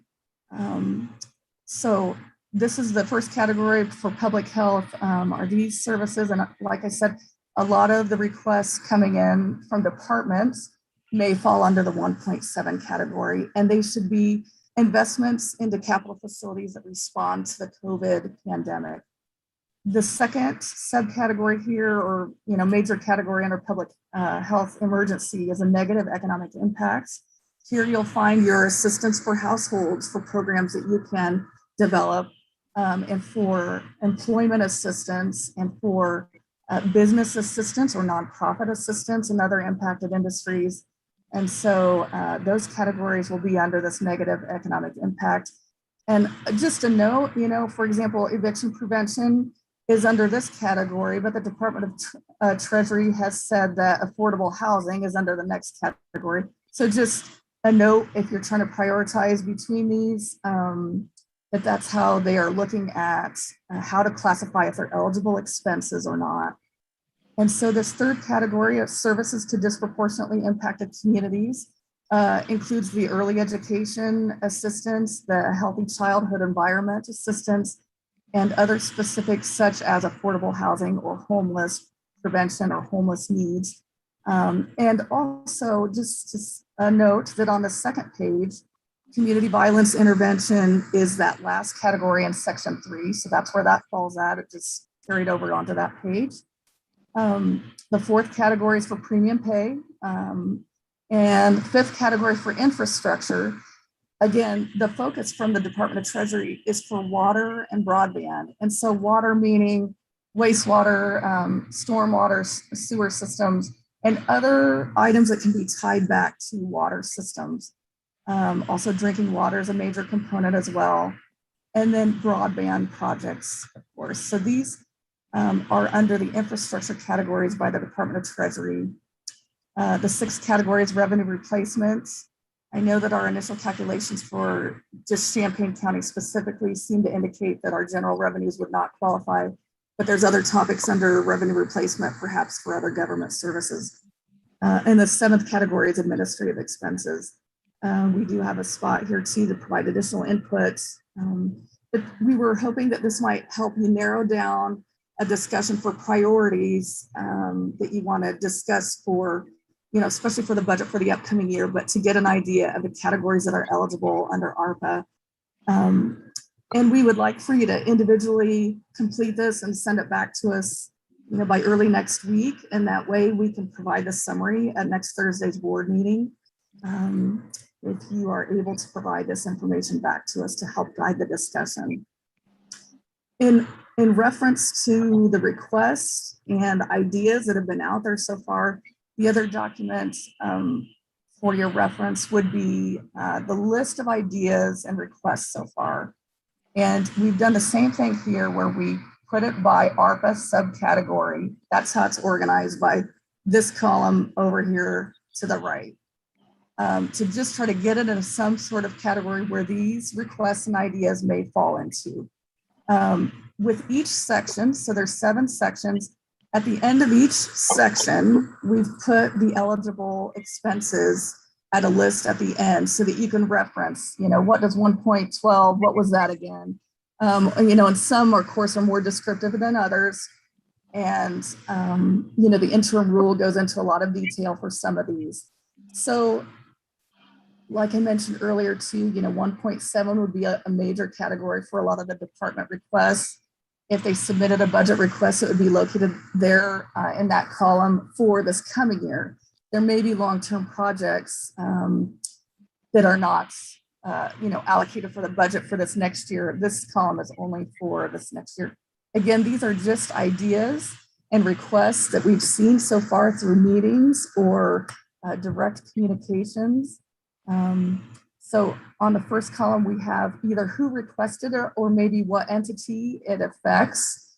The second column, we have the idea or the request that's been made, just a general description. If there was a dollar request made, we listed it there. If there was an annual amount made, you listed it there as well. If there's, of course, a county-wide plan that it aligns with, we have some of those listed there. Other funding that may be out there is a column that we haven't completed yet. We haven't gotten to that column, and it may be something where once you determine priorities or categories that you'd like to look at, we can do more full-on research of what other funding is already out there for those purposes, or even work with the requested parties so that they can tell us as well what funding is already out there. Again, this is just a working draft. It's, as of today, it's still working draft. Constant updates will need, made all the time. If it's ARPA eligible, based on the information only that we have at this time, we put a yes. And there really aren't any no's. There's to be determined because there may need more information, or unlikely for example, tornado sirens, only because there would have to be a reason that those are responding to the COVID pandemic. So that doesn't mean it's a no if they're responding to the COVID pandemic. That's the premise of ARPA for public health emergency, that it responds to the pandemic. So we have that first section. We have the second section. Each of these lists that possible ARPA category from the form that the Department of Treasury has already split out into subcategories. So we've got that, and we've got the number of subcategory that would apply to that topic. And again, some of these topics may fall into more than one subcategory once there's more information. And they may fall into more than one category depending on what's involved with the project. For example, with the Garden Hills neighborhood, there has been street lighting and sidewalks and drainage addressed. So we have Garden Hills in the infrastructure section for drainage, and we also have it under for example, community violence prevention for streetlights. And so there are different ways you can categorize some of these depending on how it ultimately serves the purpose and adheres to the ARPA requirements. So that is a summary of, we've got the 7 sections in here. It's just ideas and requests so far. And in some cases, if multiple residents or individuals requested something, we just put multiple. We didn't list, every name of each person that made the request. So this is at least a summary to work from at this point. I would like to just add, Kathy, if you don't mind, the key to this particular form is, you guys have seen this list. This will be the 3rd rendition of this list with all the different ideas that people have brought forward. Kathy's already pointed out, not everything that might be proposed in now or the future is on the list, because we haven't been asking for specific applications for things, or there might be other things of people that were not invited to come and speak, so there could be other projects. These are just a list of ideas so far. Secondly, all of the columns are not complete. You can see there's lots of blanks. And so the research that Kathy's going to need to do is going to be dependent on what you guys prioritize. Because if you don't prioritize something, we're not probably going to do a lot of research about all the other columns, because that's not really a good use of her time. So this exercise this time is just to determine what things the board sees as the priorities on the other sheet. So where you want to focus your time. For example, if you prioritize category for drainage as a high priority, then we can look at those projects and see what might fall in there. If you want to categorize broadband as a priority, then we would look at more broadband things. And you've kind of started doing that already, which is, we're a little bit ahead of ourselves there, but this will give us a framework by which to move forward with the whole board kind of on the same page. So for the next meeting, what do you want them to do, Kathy? So if you are able to fill out the priorities on this list, you can just, again, 1 being the highest priority of some of these subcategories that you would like to talk about further for funding, especially in the upcoming budget. That would help us narrow the discussion down. And then, for some of the external costs, for example, to even determine what other funding sources are out there for certain projects.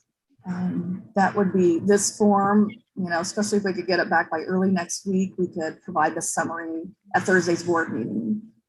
That would be helpful. So we're thinking by Monday, I'll have Megan distribute this to you guys after the meeting tomorrow morning. And then by Monday, if we could get it back from all of the board members, then Kathy would have time for a couple of days to summarize the priorities. And as you can see, each of the lines has a drop-down box. If you want to do it by hand, you can do that, but also you can do it online, because we'll send it to you so you can do it online. And then you can just do a priority 1 through 10 of every area. Like, is this a high priority? Is it a medium priority? Is it a low priority? 1 being the highest priorities. And then she can compile those for the conversation at the board meeting. And the other information is so that you can see like what categories things might fit in if you're interested in specific kinds of projects.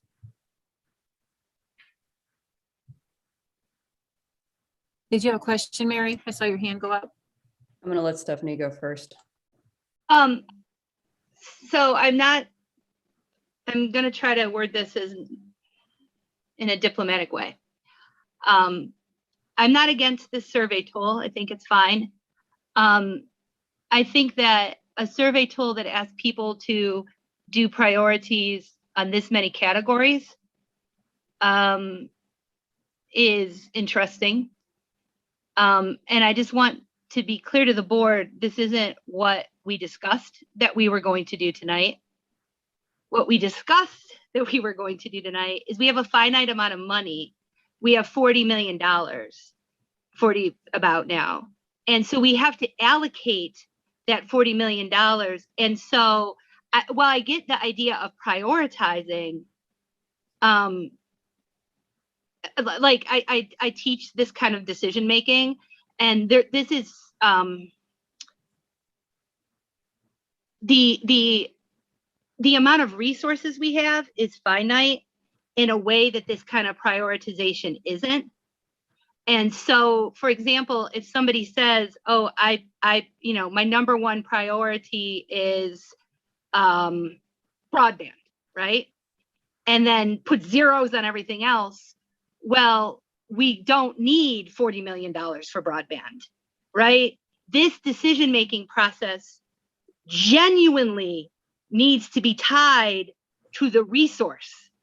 And this tool, while I think it's neat, doesn't get us there. And we need to get there now. So wait, I'm not done. I'm gonna finish.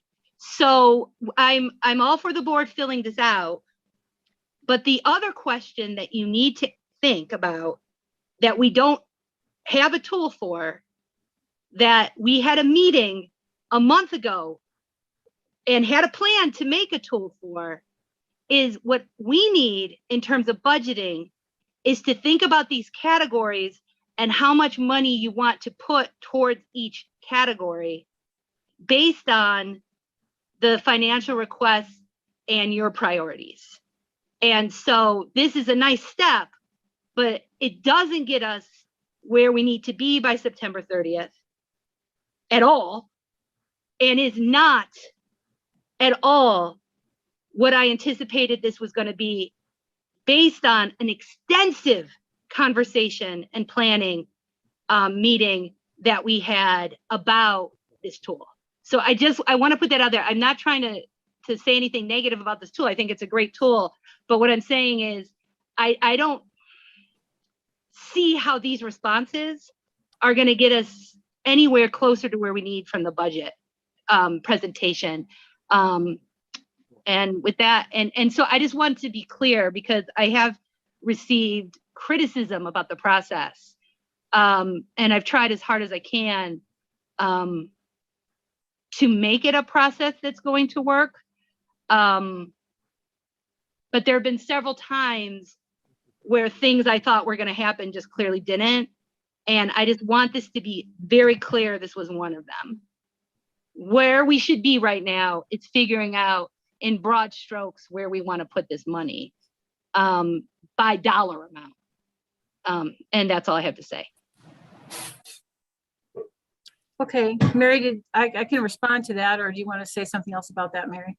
I'm just going to say real quick, I completely back up everything Stephanie said, and the idea that we're being told today, we're going to get this tomorrow. There's so many choices, I don't even know where to begin. And then we have to have it done by Monday. Are you bonkers? This is bonkers. This is absolutely bonkers, Darlene. I mean, wow. I'm not getting paid six figures to fill out your bonkers survey and know, and how are you going to be able to use all of this data to say what we're going to prioritize? This is bonkers. So please explain to all of us how this isn't the most insane thing that we have encountered in the entire day. Okay, so here's the choices. As I mentioned, the board has gotten responses from people for things that we have not asked for. We don't have an RFQ. We don't have an application process.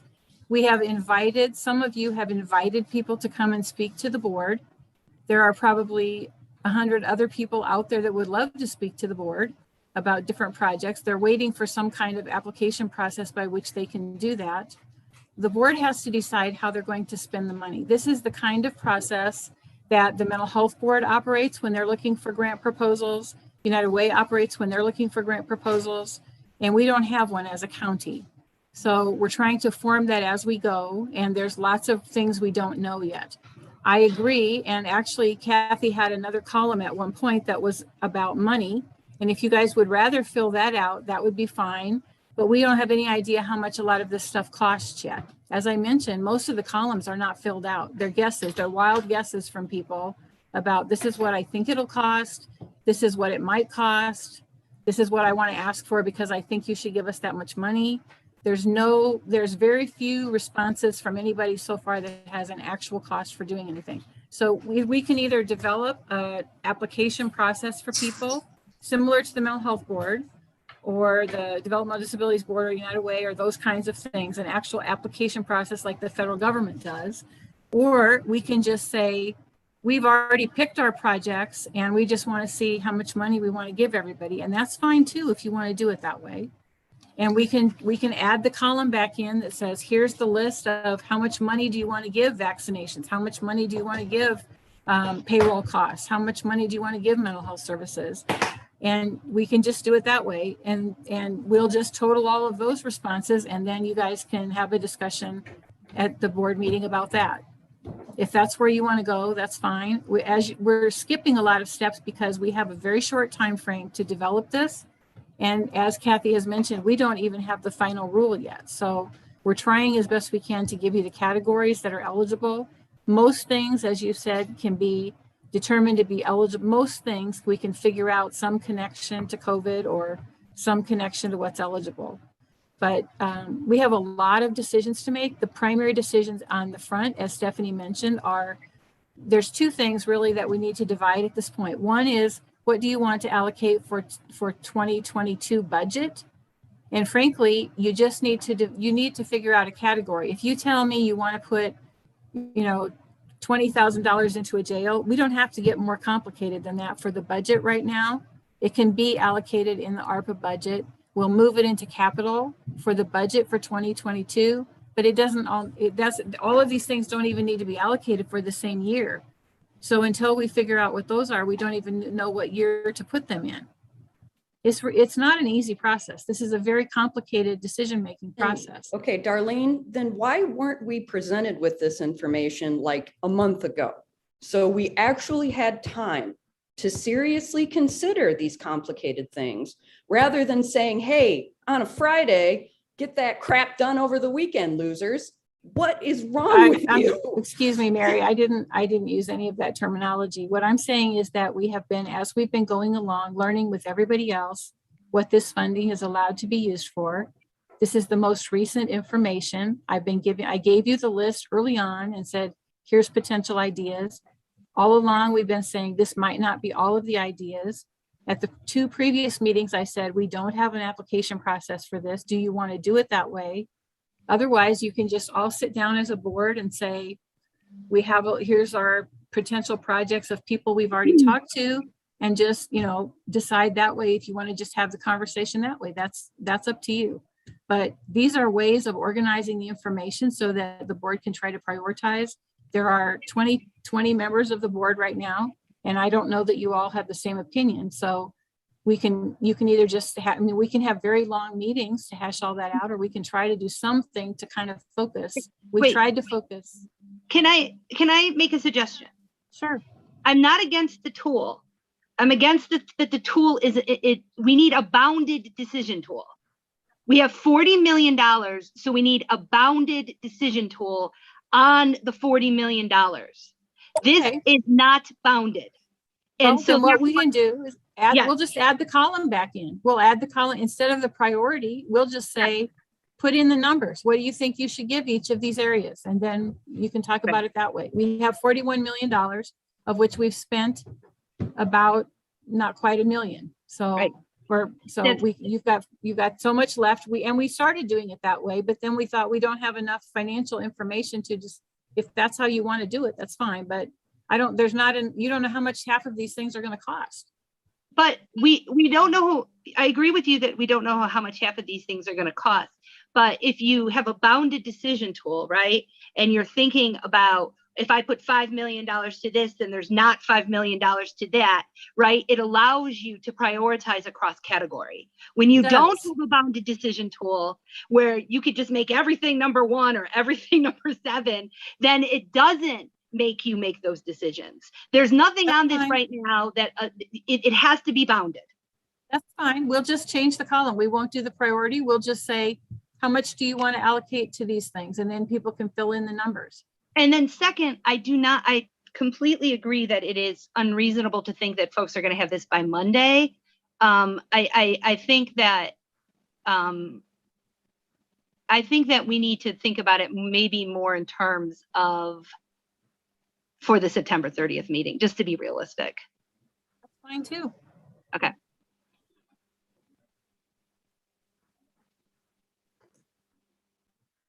Emily, I'm sorry, I don't know if I'm still sharing or not. So Emily. Thank you. I just wanted to add, we've got a great finance chair. This could have been a phone call, and it seems like those efforts were made, and then all of a sudden we have this information at 10 o'clock at night. This does not seem to be the most efficient use of time. I sincerely hope that a more collaborative relationship can be forged. I know that our finance chair has made every effort, but like this could have been avoided. And I really wish that you would appreciate the gift and the experience that we have in Stephanie. I would hope to see more collaboration with her and meeting her halfway in that part. All right. Thanks. I appreciate that. Anybody else? Is anybody from the Republican caucus? I mean, do you think September 30th is reasonable? Like the week before, maybe? All right, I'm not hearing anybody. So I'm just going to end this part. Thank you, Kathy. I want to be clear. I appreciate the work that you put into this.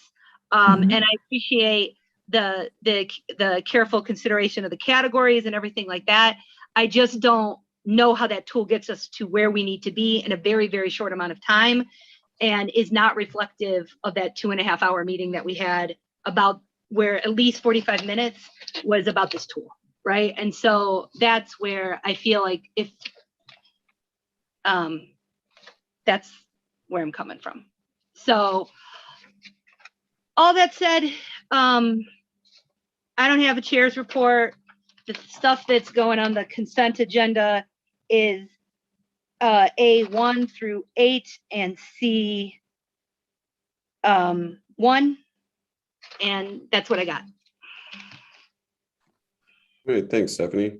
Now we're on to other business. Just want to take a second to thank Mary King for spending 4 hours of her birthday with us tonight. And there's no other business, so call this meeting adjourned. Thank you.